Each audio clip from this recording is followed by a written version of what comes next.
মহান আল্লাহ রাব্বুল আলামিন বলছেন, দেখো এইভাবে করে তোমার ফসলের ব্যবস্থা আমি আল্লাহ করেছি। আমি রহমান, আমি আল্লাহ পাক কি এমন রহমান।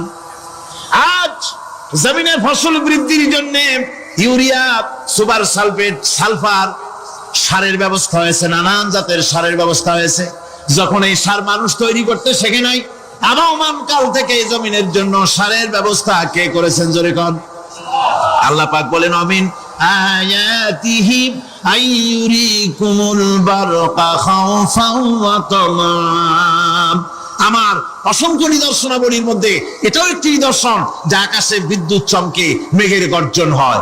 এই যে বিদ্যুৎ চমকে গর্জন হয়, এর মধ্যে রয়েছে মানুষের জন্য ভীতি এবং আশা। তারা ভয় পায়, আর এর মধ্যে আশাও রয়েছে। আশাটা কি? আশা হচ্ছে এই যে বিদ্যুৎ যে বছর যত বেশি চমকায় মেঘে, সে বছর জমিনে ফসল তত বেশি বাড়ে। কৃষিবিদরা বলেছেন, বিদ্যুৎ যত বেশি চমকায় জমিনের ফসল তত বেশি বাড়ে। সুবহানাল্লাহ ওয়া বিহামদিহি। এর একটা সিস্টেম আছে, সেই সিস্টেম অনুযায়ী আল্লাহ জমিনে ফসল বাড়ায় দিলেন। আল্লাহ ফসল দিলেন। এবার আপনার আল্লাহ পাক বলছেন, দেখো ফসল দিলাম, ধান হলো, চাউল হলো, মাছ হলো, গোশ হলো, সব হয়ে গেছে, এখন তুমি খাবে। রান্না বান্না হয়ে গেল, রহমত আমার দেখো, আমার রহমতটা দেখো। এ কোরআন শিখাইছেন সেই আল্লাহ রাব্বুল আলামিন, যার নাম রহমান। জোরে বলেন, তার নাম কি? রহমান। চাউল হয়ে গেছে, চাউল তো শুধু ভর্তা বানায় খাওয়া যাবে না। ভাত হয়েছে, আটা দিয়া রুটি তৈরি হয়েছে, কি দিয়া খাবেন? আল্লাহ রাব্বুল আলামিন আপনার পুকুরের ভিতরে মাছ দিয়া দিলেন, জন্তু জানোয়ার দিলেন, চার পায়া জানোয়ারের গোশত হালাল করে দিলেন, পাখির মাংস আল্লাহ রাব্বুল আলামিন হালাল করে দিলেন। এখন মাছ হলো, গোশ হলো। মাছ আর গোশ সিদ্ধ করে খাওয়া যাবে? জোরে বলেন, যাবে? যাবে না। তার গন্ধ নষ্ট করতে হবে আর সুঘ্রাণ সৃষ্টি করতে হবে। এই গন্ধ নষ্ট করে সুঘ্রাণ সৃষ্টি করার জন্য লবঙ্গ তৈরি করলেন কে? কথা কন না কেন? এলাচি কার? দারচিনি কার? লবণ কার? মরিচ কার? হলুদ কার? পেঁয়াজ কার? সুবহানাল্লাহ ওয়া বিহামদিহি। এত নিয়ামত আল্লাহ রাব্বুল আলামিন বলেন, ওয়া ইন তাউদ্দু নি'মাতাল্লাহি লা তুহসুহা। আমার নিয়ামত গণনা করে করে আমার নিয়ামত গুণে শেষ করতে পারবে না, এত নিয়ামত আমি দান করেছি। এরপরে তরি তরকারি হলো, মাছ গোশ খেতে খেতে অস্থির হয়ে যাবে। তারপরে তরি তরকারি দিলাম, শাক সবজি দিলাম, সবকিছু আমি আল্লাহ রাব্বুল আলামিন দিয়েছি। আমার নাম রহমান, তোমার সমস্ত প্রয়োজন আমি দিয়েছি, মিটাই দিয়েছি। এবার তরি তরকারি হলো, আর মানুষ তরি তরকারি খাইলো, আল্লাহ শুকর আদায় করলো না। শুকর আদায় করেন। এত সুন্দর মজার কদু, সেই কদু খায়, আর কদু খাইয়া মোসে তাও মারে, আর বলে স্বাদের লাউ বানাইলো মইরে গু। আল্লাহ শুকর আদায় করে, আল্লাহর নিয়ামতের শুকরিয়া আদায় করে। আমার ভাইয়েরা, আল্লাহ রাব্বুল আলামিন বলেন, এই পৃথিবীর আমি রহমান, কোরআন আমি শিখাইছি আমি রহমান। এমন রহমান শুধু মানুষকে খাবার দেই না, এই পৃথিবীর সকল প্রাণীকে আমি খাবার দেই। জোরে কোন সুবহানাল্লাহ। সকল প্রাণীর খাবার কে দেন? ওয়া মা মিন দাব্বাতিন ফিল আরদি ইল্লা আলাল্লাহি রিজকুহা। এই পৃথিবীর বুকে এমন কোন বিচরণশীল জীব নাই যে জীবের রিজকের দায়িত্ব আমি আল্লাহ গ্রহণ করি নাই। সমস্ত রিজকের দায়িত্ব কে নিয়েছেন? চিল্লায় এখন আল্লাহ সুবহানাহু ওয়া তাআলা। আচ্ছা, আপনি কোন তো দেখি, একজন জমিদার, একজন বড় লোক, চৌধুরী, খুব বড় লোক, তার বাড়িতে 20 জন লোক গেছে রাতের বেলায়। 20 জন লোক গিয়ে মেহমান হইলো। মেহমান হইয়া তারা বলতেছে, সাহেব আমরা তো মেহমান, আমি এক একজন এক এক রকমের খাবার চাইলো। একজনে বললো আমি হরিণ খাবো, আর একজনে কয় আমি মুরগি খাবো, আর একজনে বললো আমি খরগোশ খাবো, আর একজনে বললো আমি হাতি খাবো, আর একজনে বললো আমি ছাগল খাবো। 20 জন মানুষের 20 রকমের খাবার চাইলো। একজনে কয় বোয়াল মাছ খাবো, আর একজনে কয় রুই মাছ খাবো। 20 জনে 20 রকমের খাবার দাবি করলো। বলেন, জমিদার তো বাড়ির ধারে, জমিদারের বাপ, সেও কি পারবে 20 জনে 20 জনকে 20 রকমের খাবার পরিবেশন করতে? কোন প্রস্তুতি ছাড়া পারবে? পারবে। কোন প্রস্তুতি ছাড়া, কোন প্রস্তুতি ছাড়া জমিদার হোক, রাজা বাদশাহ হোক, 20 জন মানুষের খাবার 20 রকমের দিতে পারে না। আর আল্লাহ এমন রহমান, এই পৃথিবীর লক্ষ কোটি কোটি জাতির প্রাণীকে কোটি কোটি রকমের খাবার আল্লাহ রাব্বুল আলামিন পরিবেশন করতেছেন। সাপের খাবার একরকম, ব্যাঙের খাবার আর এক রকম। ব্যাঙে যা খায় সাপে তা খায় না, সাপে যা খায় ব্যাঙে তা খায় না। হাতির খাবার, গন্ডারের খাবার, ভল্লুকের খাবার, বাঘের খাবার, সিংহের খাবার, মানুষের খাবার, ছাগলের খাবার, মুরগির খাবার, মশার খাবার, শালপোকার খাবার, সমস্ত খাবার ভিন্ন ভিন্ন। আবার সমস্ত খাবারের মজা আল্লাহ রাব্বুল আলামিন আলাদা আলাদা করে দিয়েছেন। এমন রহমান, আপনার পেট ভরবেন শুধু স্বাস্থ্য বাড়াবার জন্য, পেট ভরে খাওয়া দরকারটা ছিল। আল্লাহ পাক দেখলেন যে না, শুধু পেট ভরলে তো এরকম খাইতে চাইবে না, তাই আল্লাহ রাব্বুল আলামিন জিহ্বা দিয়ে দিলেন যাতে করে মজা লাগে আর খায়। সব রকমের মজা, এক এক গোশতে, এক এক মাছে, এক এক তরকারিতে এক এক রকম মজা। না সব রকম মজা, সব একরকম মজা, ভিন্ন ভিন্ন রকমের মজা। আল্লাহ পাক বলেন আমি রহমান, দেখো আমি কিভাবে খাওয়াই। ওয়াকাইয়িম মিন দাব্বাতিন লা তাহমিলু রিজকুহা আল্লাহু ইয়ারযুকুহা ওয়া ইয়্যাকুম। এই পৃথিবীতে এমন অনেক বিচরণশীল জীব আছে, যে প্রাণীরা নিজের জন্য কোনো সঞ্চয় করে না, সঞ্চয় করে শুধুমাত্র পৃথিবীর মানুষ। আর পিঁপড়ায় কিছু সঞ্চয় করে। অন্যান্য বহু প্রাণী আছে যাদের কোনো সঞ্চয় নাই। কি বলেন, পাতিশিয়ালের কোনো ব্যাংকে অ্যাকাউন্ট আছে নাকি? না। শীতের মৌসুমে পাতিশিয়াল আইসা ব্যাংকের ম্যানেজারকে বলে না যে কয়েকটা মুরগি আনছি, আমার নামে একটা অ্যাকাউন্ট ওপেন করেন, বৃষ্টির সময় আমি যেন ওগুলো উঠাইয়া পাইকারি দরে খাইতে পারি। ওর কোনো খাবার নাই, সঞ্চয় নাই। এ ধরনের পাখির সঞ্চয় নাই, পশুর সঞ্চয় নাই। মহান আল্লাহ রাব্বুল আলামিন তিনি বলছেন, সকাল বেলায় পাখি তার বাসা দিয়া ক্ষুধার্ত পেট নিয়ে পাখিগুলি উড়ে চলে যায়। সাপ তার গর্ত থেকে বের হয় খালি পেটে, পাতি শৃগাল খালি পেট নিয়ে গর্ত থেকে বেরিয়ে যায়। তিমির মতো অত বড় প্রকাণ্ড প্রাণী, হাতির মতো প্রকাণ্ড প্রাণী, গরিলা, শিম্পাঞ্জি, ওরাংওটাং, পিঁপড়া থেকে শুরু করে নিয়ে প্রকাণ্ড তিমি পর্যন্ত সমস্ত প্রাণীগুলি সকালবেলায় খালি পেটে বেরিয়ে যায়।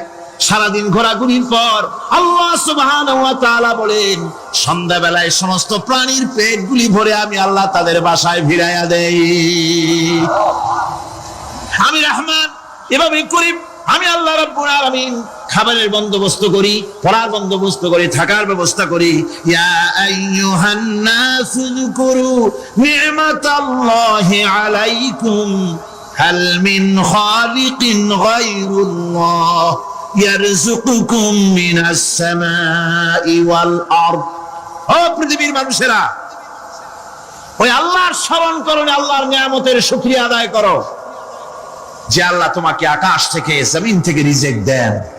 ওই আল্লাহ ছাড়া আছে কি কেউ যে তোমাকে আকাশ থেকে রিজিক দেয়, জমিন থেকে রিজিক দেয়?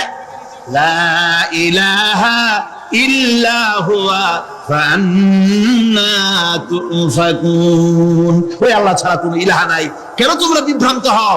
সে আল্লাহর দিকে ফিরে আসো। আল্লাহ বলছেন, এভাবে আমি সমস্ত পৃথিবীর মানুষের রুজি রুটির বন্দোবস্ত করি, সমস্ত প্রাণীর রুজি রুটির ব্যবস্থা করি। আমি সেই রহমান। সুবহানাল্লাহ বিহামদিহি। ওয়া ইলাহুকুম ইলাহু ওয়াহিদ লা ইলাহা ইল্লা হুয়ার রাহমানুর রহিম। এই হচ্ছেন তোমাদের আল্লাহ। সুবহানাল্লাহ। আল্লাহ বলছেন, ওয়া ইলাহুকুম ইলাহু ওয়াহিদ, তিনি হচ্ছেন এক আল্লাহ, এক ইলাহ, যিনি ছাড়া কোনো ইলাহ নাই। তিনি হচ্ছেন রহমান। তিনি কি? রহমান। তিনি হচ্ছেন রহিম। তিনি তোমাদের সব কিছু ব্যবস্থা করে দিয়ে থাকেন, কোন জিনিস তোমাদেরকে বঞ্চিত করেন না। এই রহমান এমন রহমান যিনি তোমাদের সমস্ত নিয়ামত পূর্ণ করেন। আর রহমান এমন রহমান যে শুধু আপন আপন লোক দেখে তালাশ করে করে দেয় না, সকলকে দেয়। যারা নামাজ পড়ে তাদের দালান কোটা বেশি হয়, যারা তাহাজ্জুদ পড়ে তাদের ব্যাংকে টাকার অভাব নাই, যারা হজ করে যাকাত দেয় তারা টাকার জ্বালায়, পয়সা কড়ির জ্বালায় অস্থির। এরকম নাকি? না, বরং নামাজ রোজা হজ যাকাত যারা করে বেশি খাঁটি মুসলমান, তাদের অভাব অভিযোগ আরো বেশি। যাদের কাছে নামাজ নাই, রোজা নাই, আল্লাহ পরকালের চিন্তা নাই, তাদের টাকা পয়সা, সোনা দানা, জায়গা জমিন, সৌন্দর্য, সুখ আর আরো অনেক বেশি। বরং এদের কম। আপন লোকের চাইতে শত্রুকে বরং আল্লাহ পাক বেশি দেন। আপন লোক মানে যারা দিনদার, ইমানদার, পরেজগার, নামাজি, এরা বরং কম পায়, ওরা বরং বেশি পায়। এমন কেউ নাই পৃথিবীতে শত্রুকে ডেকে বলবে আয় তোরেও দেই, কেউ নাই, একমাত্র আল্লাহ রাব্বুল আলামিন যিনি সকলকে দেন।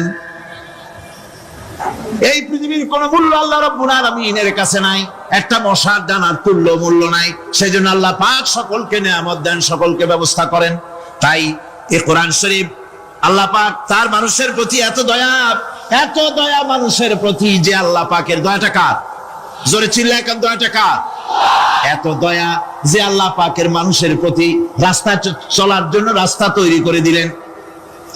পাহাড়ের ভিতরে মানুষ যেন হারায় না যায়, পাহাড়ের ভিতরে গিরিপথ বানালেন যিনি, মরুভূমির ভিতরে হারায় না যায় নিশানা বানালেন যিনি, সমুদ্রের ভিতরে রাতের আধারে যেন গভীর সমুদ্রে হারায় না যায় সেজন্য মহাশূন্যের ভিতরে তারকা প্রদীপ জ্বালায়া পথের নির্দেশনা দিয়ে দিলেন যিনি, এত ব্যবস্থাপনা যিনি করলেন, সে আল্লাহ রাব্বুল আলামিন মানুষের জন্য এই পৃথিবীতে ব্যক্তি, পরিবার, সমাজ ও রাষ্ট্রে, আন্তর্জাতিক জীবনে, স্বরাষ্ট্রনীতি, পররাষ্ট্রনীতি, শিক্ষানীতি, যুদ্ধনীতি, বন্দিনীতি, তার জীবনের সমস্ত নীতিমালার ব্যাপারে আল্লাহ রাব্বুল আলামিন বুঝি কোনো দিকদর্শন দেন নাই। দিয়েছেন কিনা? সুতরাং রহমানের দাবি হচ্ছে, আল্লাহর রহমানিয়তের দাবি হচ্ছে বান্দার জন্য কোরআন শিক্ষা দেওয়া। যত শিক্ষা আল্লাহ দিয়েছেন, যত দয়া আল্লাহ বান্দাকে করেছেন, সবচাইতে বড় দয়া কোরআন শিক্ষা দেওয়া। জোরে কোন সুবহানাল্লাহ। যত দয়া, যত নিয়ামত, যত রহমত আল্লাহ বান্দাকে করেছেন, তার মধ্যে শ্রেষ্ঠ রহমত, শ্রেষ্ঠ দয়া, শ্রেষ্ঠ করুণা মানুষের জন্য, আল্লাহর এই পৃথিবীর মানুষের জন্য সবচাইতে শ্রেষ্ঠ দয়া কি? জোরে বলেন কি? কোরআনের শিক্ষাই হচ্ছে আল্লাহ পাকের এই মানুষের জন্য সর্বশ্রেষ্ঠ দয়া। وَسَخَّرَ لَكُم مَّا فِي السَّمَاوَاتِ وَمَا فِي الْأَرْضِ। এই পৃথিবীতে যা কিছু তোমরা দেখতে পাও, এই সব কিছুকে তোমার অনুগত করে দেওয়া হয়েছে, যাতে করে তোমার সাহায্য করতে পারে, তোমার সহযোগিতা করতে পারে। এই জন্য আমি সবকিছুকে সৃষ্টি করেছি। সাখারা শব্দের অর্থ হচ্ছে যে আমি সবগুলিকে তোমাদের অনুগত করে দিয়েছি, যাতে করে তোমাদের অনুগত থাকে, অর্থাৎ তোমরা তাদের এই সমস্ত জিনিস দিয়ে তোমরা কাজ নিতে পারো। পানির উপর দিয়ে তোমরা যেন নৌকা চালাতে পারো, স্টিমার চালাতে পারো, পানি অনুগত করা হয়েছে, বাতাসকে অনুগত করা হয়েছে। পৃথিবীর সব কিছু কি আমি অনুগত করে দিয়েছি তোমাদের, যাতে করে তার দ্বারা তোমরা কাজ নিতে পারো।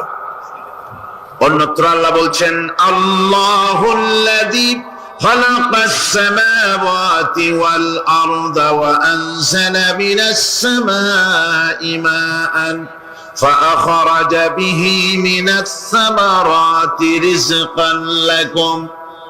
আল্লাহ হচ্ছেন তিনি, আল্লাহ রাব্বুল আলামিন হচ্ছেন তিনি যিনি আকাশ সৃষ্টি করেছেন, যিনি জমিন সৃষ্টি করেছেন, এবং ঊর্ধ্বদেশ থেকে মেঘমালা থেকে তোমাদের জন্য বৃষ্টি বর্ষণ করেছেন, এবং সেই বৃষ্টি দিয়ে মাটির ভিতর থেকে ফসল উদ্গত করে তোমাদের খাবারের বন্দোবস্ত করেছেন। তিনি হচ্ছেন আল্লাহ পাক। তার দয়া পৃথিবীর সব জায়গায় ছড়িয়ে আছে। তার দয়া নাই, রহমত নাই, এমন কোন জায়গা নাই, এমন কোন সৃষ্টি নাই। মানুষের জন্য যা কিছু প্রয়োজন তিনি তার দয়া দিয়ে, রহমত দিয়ে তিনি তা সৃষ্টি করে দিয়েছেন। আল্লাহ পাক বলছেন, وَسَخَّرَ لَكُمُ الشَّمْسَ وَالْقَمَرَ دَائِبِينَ وَسَخَّرَ لَكُمُ اللَّيْلَ وَالنَّهَارَ। যিনি চন্দ্র ও সূর্যকে সৃষ্টি করেছেন এবং এগুলিকে নিয়ন্ত্রিত করেছেন, চাঁদ সূর্যকে সৃষ্টি করে নিয়ন্ত্রিত করে দিয়েছেন, তোমাদের সমস্ত প্রয়োজন তিনি মিটিয়ে দিয়েছেন। দেখুন, চাঁদ এবং সূর্যকে আল্লাহ পাক সৃষ্টি করেছেন এবং একটা রহমত, একটা কুদরত সেই চাঁদ সূর্যের মধ্যে দান করেছেন। সূর্য যেখানে আছে, এটা যদি আল্লাহর দয়া না থাকতো, শুধু তাপ দেওয়ার জন্য সৃষ্টি করতেন আর মানুষের কল্যাণের দিকটা যদি চিন্তা না করতেন, তাহলে সমস্যা হয়ে যেত। সূর্য যেখানে আছে, বিজ্ঞানীরা বলেছেন তার থেকে যদি কিছু নিচে নেমে আসতো, তাহলে গোটা পৃথিবী জ্বলে পুড়ে ভস্ম হয়ে যেত। আর যেখানে আছে তার থেকে সূর্য যদি কিছু উপরে উঠে যেত, তাহলে গোটা পৃথিবী হিম শীতল হয়ে, পৃথিবী ফ্রিজ হয়ে যেত, মানুষ প্রাণী জগৎ মরে সব শেষ হয়ে যেত। চাঁদ যেখানে আছে, এই চাঁদ তার জায়গা থেকে কিছু উপরে যদি উঠত, তাহলে পৃথিবী মরুভূমি হয়ে যেত। আর যেখানে আছে তার থেকে কিছু নিচে যদি আসতো, তাহলে গোটা পৃথিবী পানি, সমুদ্রের পানি, নদীর পানিগুলি প্লাবিত হয়ে ওভারফ্লো হয়ে উচ্ছ্বাসিত হয়ে গোটা পৃথিবীকে প্লাবিত করে দিত, ডুবাই দিত, সব শেষ হয়ে যেত। তাহলে আমরা দেখতে পাচ্ছি শুধু সৃষ্টি নয়, সৃষ্টিও করেছেন এবং প্রত্যেকটি সৃষ্টির পেছনে তার দয়া কাজ করেছে, তার কুদরত কাজ করেছে, যাতে করে মানুষের জন্য সুবিধা হয়, মানুষের জন্য উপকার হয়। অন্য আয়াতে আল্লাহ পাক বলেন, ওয়াতাকুম মিন কুল্লি সাআলতুমুহু ওয়া ইন তাউদ্দু নি'মাতাল্লাহি লা তুহসুহা। আল্লাহ পাক বলেন, তিনি তোমাদের প্রতি এত দয়াবান, আল্লাহ তোমাদের প্রতি এত দয়া রাখেন, এত মেহেরবানি করেন যে তোমাদের সমস্ত চাহিদা তিনি পূরণ করেছেন। তোমাদের জীবনে যা দরকার সব তিনি পূরণ করেছেন। মানুষ সমস্ত নিয়ামতকে, নিয়ামতের শুকর আদায় করে না, নিয়ামত বোঝেও না মানুষ। ওই যে একটু আগে হযরত পীর সাহেব কেবল আপনাদের সামনে বলেছেন, মানুষ পশুর মতো, উলাইকা কাল আনাম, চোখ আছে, চোখ দিয়া সব দেখে, কিন্তু আল্লাহ নিয়ামত গুলি দেখে উপলব্ধি করার ক্ষমতা নাই। খায় জনমের খাওয়া, কিন্তু খাওয়ার পরে কার খানা খাইলো, কার দাওয়াত খানা খেলো, এরপরে এতটুকুন শুকরিয়া আদায় করে না। তো চোখ থাকতে দেখে না, অন্তর থাকতে চিন্তা করে না, কান থাকতে হক শোনে না। আল্লাহ পাক বলেছেন, উলাইকা কাল আনাম, এরা হলো জানোয়ারের মতো। কিসের মতো বলুন? আল্লাহ বলেন না বালহুম আদাল, শুধু জানোয়ারের মতো না, বরং জানোয়ারের চাইতেও নিকৃষ্ট। যেরকম নাউজুবিল্লাহ। যাদের চোখ থাকতে দেখলো না, কান থাকতে শুনলো না, অন্তঃকরণ থাকতে বিবেচনা করলো না, এরা চতুষ্পদ জানোয়ারের মতো। আল্লাহ পাক বলছেন, আর রহমান আল্লামাল কোরআন, এই কোরআন শিক্ষা দিয়েছেন রহমান, যিনি দয়ার সাগর, যিনি মানুষের সব প্রয়োজন মিটিয়েছেন। কোরআনের মতো একটা বড় প্রয়োজন তিনি মিটাবেন না, তা কি হতে পারে? জোরে কোন হতে পারে? মানুষ সৃষ্টি করলেন, অথচ মানুষের চলার পথ দিলেন না। মানুষ সৃষ্টি করলেন, মানুষ কোন পথে চলবে, কি করলে আল্লাহ রাজি হবেন, কি করলে বেহেশতে যাব, কি করলে শান্তিতে থাকবো দুনিয়ায়, এর কোনো পরিকল্পনা তিনি দিলেন না। তিনি শুধু বললেন, নামাজ পড়ো, রোজা রাখো, আর তা যদি না করো কিয়ামতে জাহান্নামে যাবা। আল্লাহ কি এইভাবে জালিম? আল্লাহ এরকম জালিম? ওয়ামাল্লাহু বিযাল্লামিল লিল আবিদ। আল্লাহ পাক বলেছেন, আমি আমার বান্দার জন্য জালিম নই, আমি বান্দার উপর জুলুম করি না। আল্লাহ পাক রহমান, তিনি আমাদের পথ দেখিয়েছেন। তিনি কি সুন্দর, কত রহমতটা, কত দয়া। রহমান নাম দিয়ে সূরাটি শুরু করেছেন। এ কোরআন শিক্ষা দিয়েছেন তিনি, যিনি দয়াবান। আল্লাহ রাব্বুল আলামিন বলেন, আল্লাযী জাআলা লাকুমুল আরদা মাহদান ওয়া জাআলা লাকুম ফীহা সুবুলান লাআল্লাকুম তাহতাদুন। তিনি আল্লাহ, যিনি তোমাদের জন্য এই পৃথিবীটাকে সমতল করেছেন, এই পৃথিবীটাকে সুন্দর করেছেন, সমতল করে দিয়েছেন।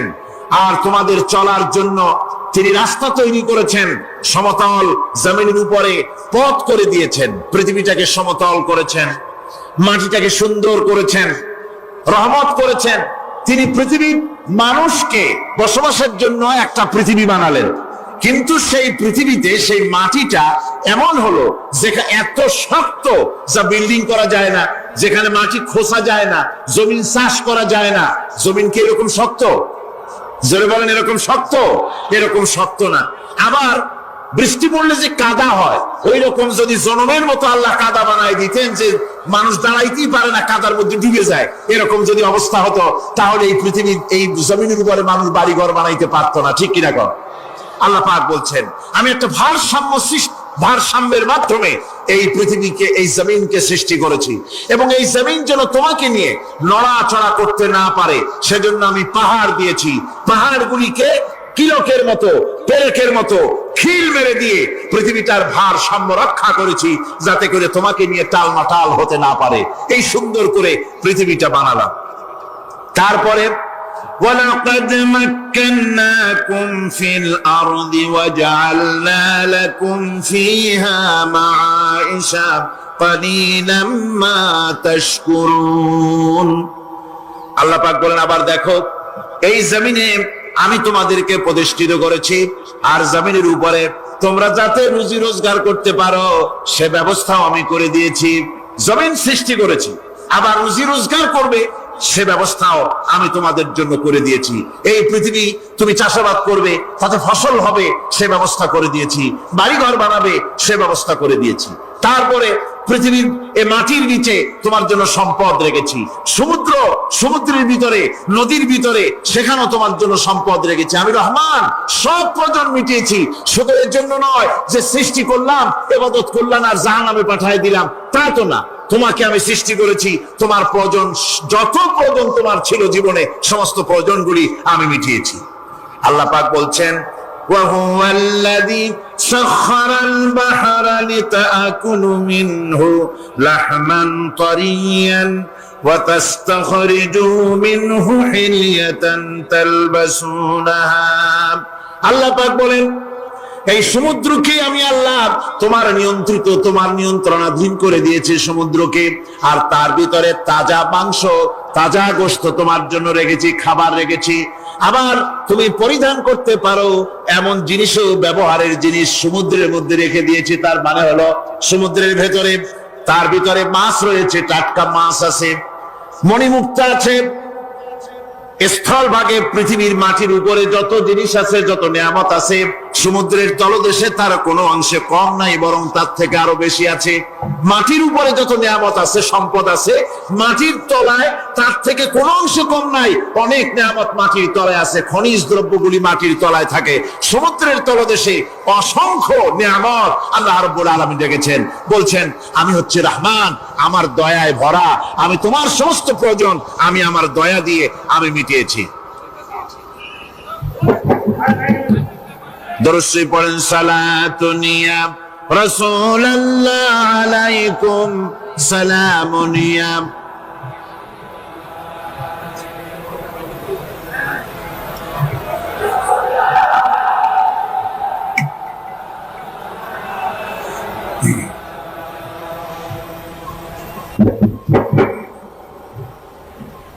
আমার ভাইরা, আল্লাহ সুবহানাহু ওয়া তাআলা তিনি হচ্ছেন রহমান,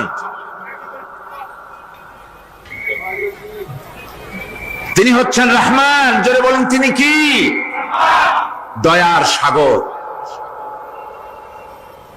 যিনি মানুষের সমস্ত প্রয়োজন মিটিয়েছেন, তিনি কোরআন অবতীর্ণ করেছেন। আমি আল্লাহর দয়ার কথা, রহমান শব্দের ব্যাখ্যা আপনাদের সামনে করে সামনে এগোচ্ছি। মাঝখানে যারা হাঁটেন, এর আগেও আপনাদেরকে বহুবার বলা হয়েছে, কোরআনে কারীমের তাফসীরের মাহফিল, মাঝখান থেকে হাঁটা চলা কিন্তু বেয়াদবি। জোরে বলেন, এটা কি? এই বেয়াদবি কেউ করতে চেষ্টা করবেন না।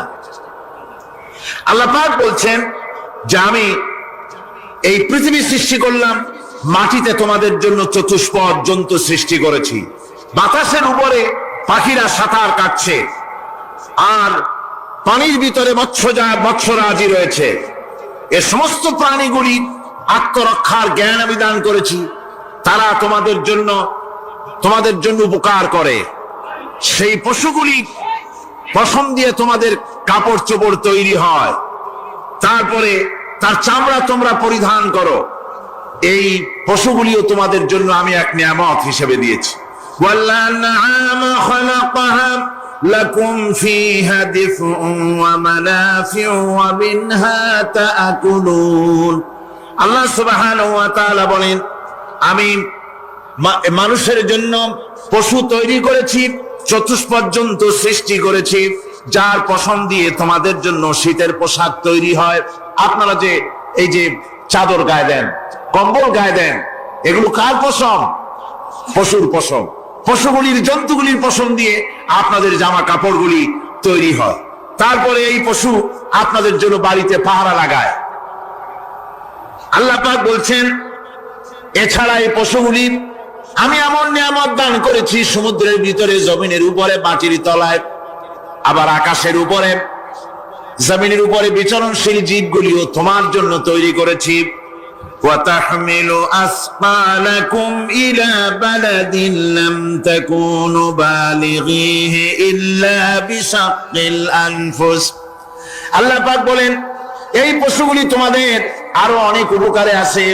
তোমাদের বোঝাগুলি, বড় বড় বোঝাগুলি তারা এক শহর থেকে আর এক শহরে, দূর থেকে দূরান্তরে পিঠে করে তারা বহন করে নিয়ে যায়। যা তোমরা বহন করতে পারতে না, তোমাদের জন্য দারুণ কষ্ট হতো, মুসিবত হতো, এই ধরনের বোঝাগুলি, পশুগুলি তোমাদের জন্য বহন করে নিয়ে যায়।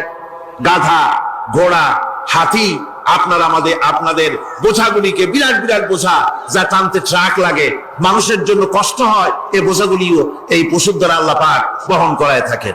আল্লাহ পাক বলছেন, ইন্না রাব্বাকুম লারাউফুর রাহিম, নিশ্চয়ই তোমাদের রব, তিনি তোমাদের প্রতি অত্যন্ত দয়াশীল, তার দয়া পৃথিবীর চতুর্দিকে ছড়িয়ে আছে। তিনি আমাদেরকে এ কোরআন নাযিল করেছেন, এ কোরআন আমাদেরকে শিক্ষা দিয়েছেন এমন এক রহমান, যার দয়া পৃথিবীর চতুর্দিকে সর্বত্র ছড়িয়ে আছে। আল্লাহর দয়া চতুর্দিকে কি ছড়িয়ে আছে? কোন? আল্লাহর দয়া, আল্লাহর মহব্বত, আল্লাহর করুণা সর্বত্র ছড়িয়ে আছে। আল্লাহ পাক বলছেন, পশু সৃষ্টি করলাম, পশুগুলি তোমাকে পাহারা দিল, তার গোশত তোমরা খেলে, তাকে দিয়ে তোমরা মাল বহন করলে, তার পশম দিয়ে জামা কাপড় বানালে। আরো দেখো কি করলাম এই পশু দিয়ে, ওয়া ইন্না লাকুম ফিল আনআমি লাইবরা নুসকিকুম মিম্মা ফি বুতুনিহি মিন বাইনি ফারসিন ওয়া দামিন লাবানান খালিসান সাইগাল লিশারিবিন। আল্লাহ রাব্বুল আলামিন বলেন, চতুষ্পদ জীবের মধ্যে বুদ্ধিমান ব্যক্তিদের জন্য নিদর্শন রয়েছে। যারা বুদ্ধিমান তাদের জন্য নিদর্শন রয়েছে। দেখো, তোমার গাভীগুলি, এগুলি জমিনের ঘাস খেলো, এই ঘাস খাওয়ার পর তার শরীরের ভিতরে রক্ত তৈরি হলো, পেশাব হলো, ময়লা হলো। সেই পেশাব, ময়লা, রক্ত ইত্যাদির ভেতর থেকে আমি তোমাদের জন্য দুধ তৈরি করে দিলাম। যেখান থেকে পেশাব বের হলো, পায়খানা বের হলো, তার পাশের থেকে স্বচ্ছ, সুন্দর, সুমিষ্ট, সুস্বাদু দুধ আমি তোমাদের জন্য বের করে দিলাম। সুবহানাল্লাহ বিহামদিহি। দেখুন, এই দুধ আল্লাহ পাক তৈরি করলেন। কাগজ তৈরি হয় যে মিল, কলকারখানায়, পেপার মিল, আপনারা যদি কোনো পেপার মিলে যান তো যে দেখবেন কাগজ তৈরি হয় গাছ দিয়ে। এই গাছগুলি মিলের মধ্যে, মেশিনের মধ্যে ঢুকানো হয়। মেশিনের ভিতরে গাছটা ঢুকে মেশিনের তাপে, বৈদ্যুতিক তাপে এই গাছগুলি গলে যায়, পানি হয়ে যায়। তারপরে ছাকনা থাকে, নেট থাকে, কয়েকটা নেট থাকে। সেই ছাকনাগুলির ভিতর থেকে ছেঁকে এরপরে সেই পানিটা চলে আসে প্লেটের উপরে, এসে আস্তে আস্তে শক্ত হতে হতে সেটা কাগজে পরিণত হয়ে যায়। পানিটা আস্তে আস্তে কাগজে পরিণত হয়ে যায়। তো এই কাগজ তৈরি করতে গিয়ে কাগজটা থেকে যে ছাকনাগুলি দেওয়া হলো, নেট দেওয়া হলো, যাতে করে কোনো আবর্জনা না যায়, সেজন্য এতগুলি নেট সিস্টেম আছে, এতগুলি ছাকনার সিস্টেম আছে। কিন্তু তারপরেও এত সাবধানতা সত্ত্বেও আমরা দেখি কাগজে লিখতে গেলে কাগজের মধ্যে নিপের সাথে অ্যাক্সিডেন্ট হয়ে যায়। এ ধরনের আবর্জনা কাগজের মধ্যে দুই একটা থেকে যায়। অনেক কাগজের মধ্যে এরকম পাওয়া যায়, যায় কিনা ভাই?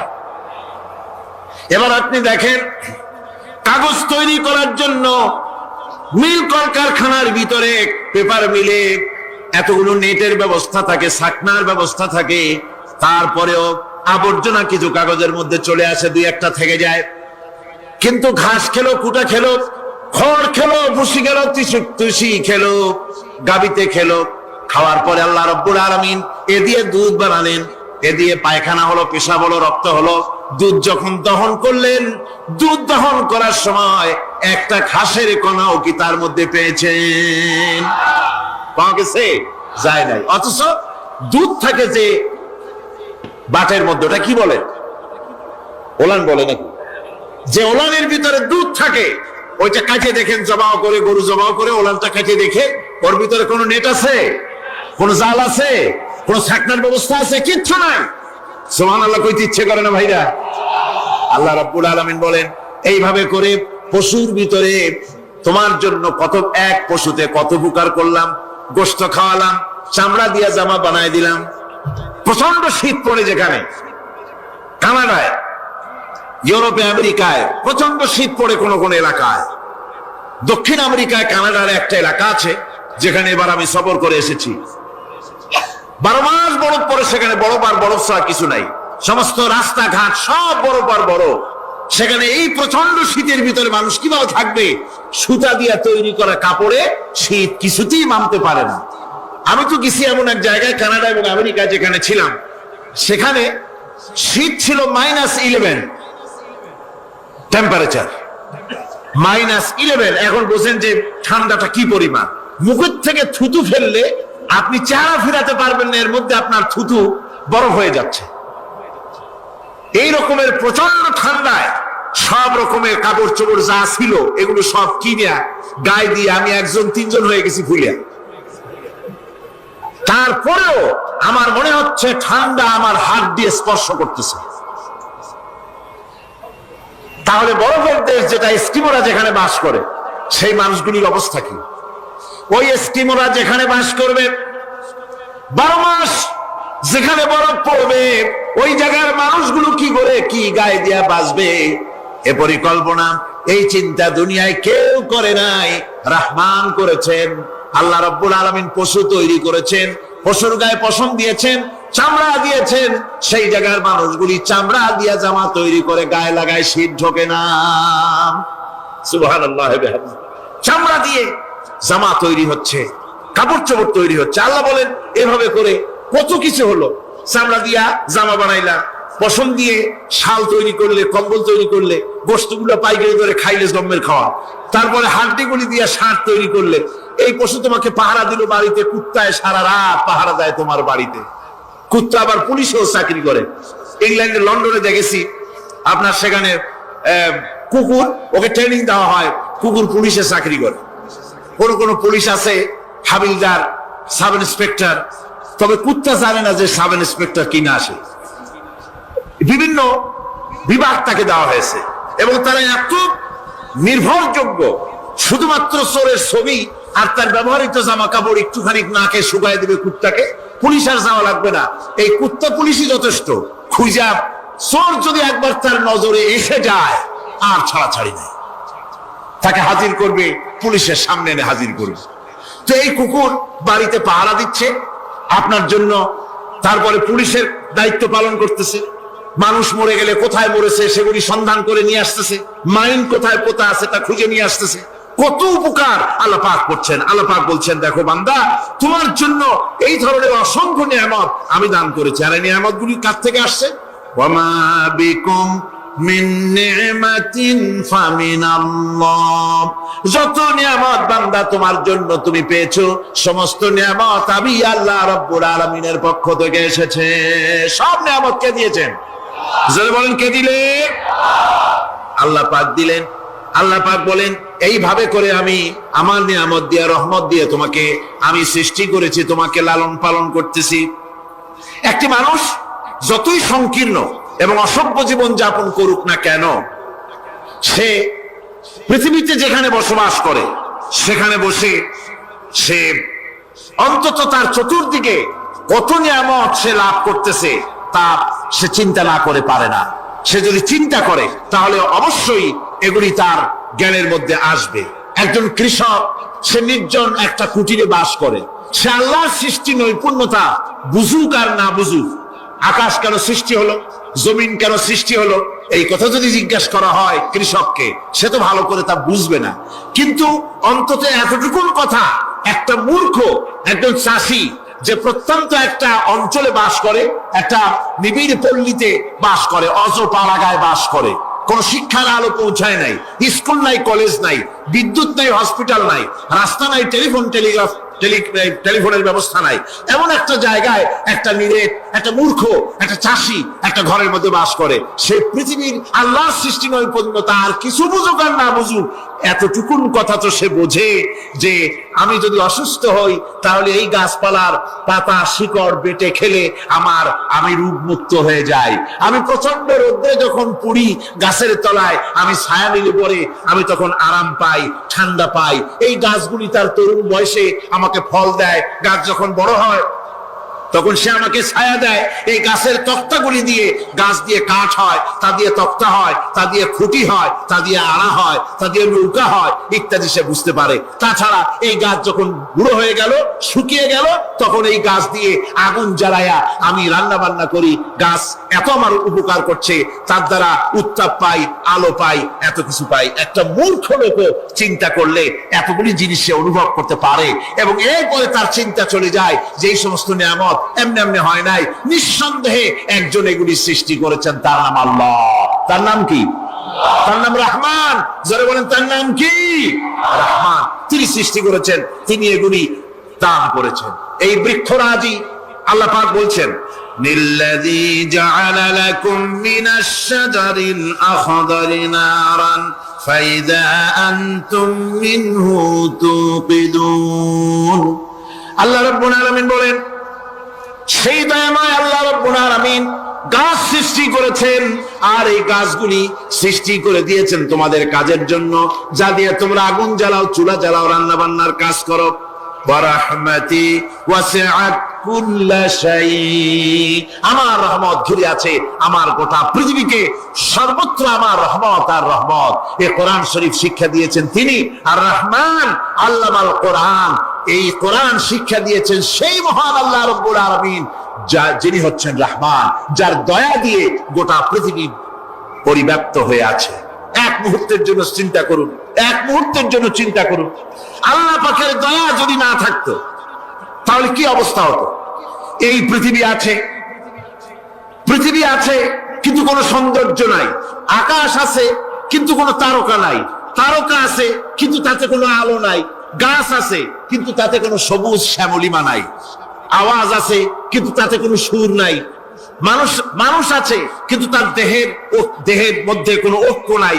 এই জাতীয় একটা পৃথিবীর চিন্তা মানুষ করতে পারে না। এটা একটা কবরস্থানের মতো অবস্থা হয়ে যাবে।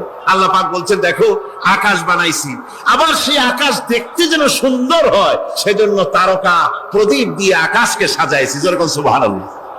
আল্লাহ রাব্বুল আলামিন বলেন, ওয়ালাকাদ যায়্যানাস সামাআদ দুনিয়া বিমাসাবিহ।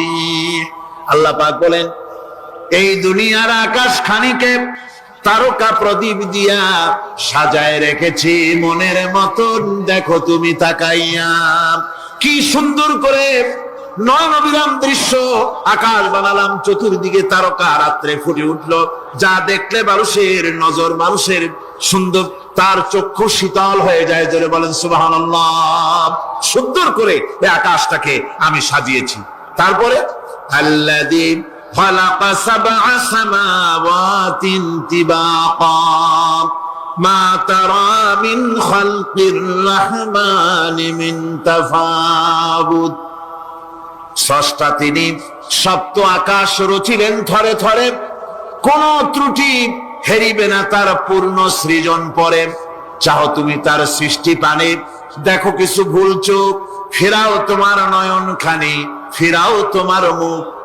অক্ষমহীন দৃষ্টি তোমার সৃষ্টিতে পাবে ফাঁকি, ফিরাও তোমার নয়ন খানি, ফিরাও কাঙ্গালাখি। আল্লাহ পাক বলেন, আমার আকাশের দিকে তাকাও, বারবার তাকাও, সূর্যের দিকে তাকাও, চন্দ্রের দিকে তাকাও, গাছপালার দিকে তাকাও, তাকায় দেখো কোনো ভুল আছে নাকি, ভালো করে দেখো কোনো ভুল আছে নাকি। আল্লাহ পাক বলেন, আবার তাকাও। দেখতে দেখতে তোমার চক্ষু দুর্বল হয়ে তোমার কাছেই ফিরে আসবে।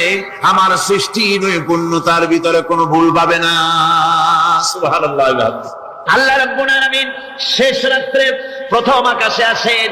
হাদিস শরীফে এসেছে, প্রথম আকাশে আল্লাহ রাব্বুল আলামিন এসে দুনিয়ার মানুষকে ডাকেন, কে আছো? গুনাহ করে জীবন বোঝাই করে ফেলেছো, নাফরমানি করেছো, গুনাহ করেছো, অথবা বিপদে পড়েছো, ঋণগ্রস্ত হয়ে পড়েছো, অসুবিধায় পড়েছো, মামলা মোকদ্দমায় পড়েছো, আমার কাছে মাপ চাও, আমার কাছে সাহায্য চাও।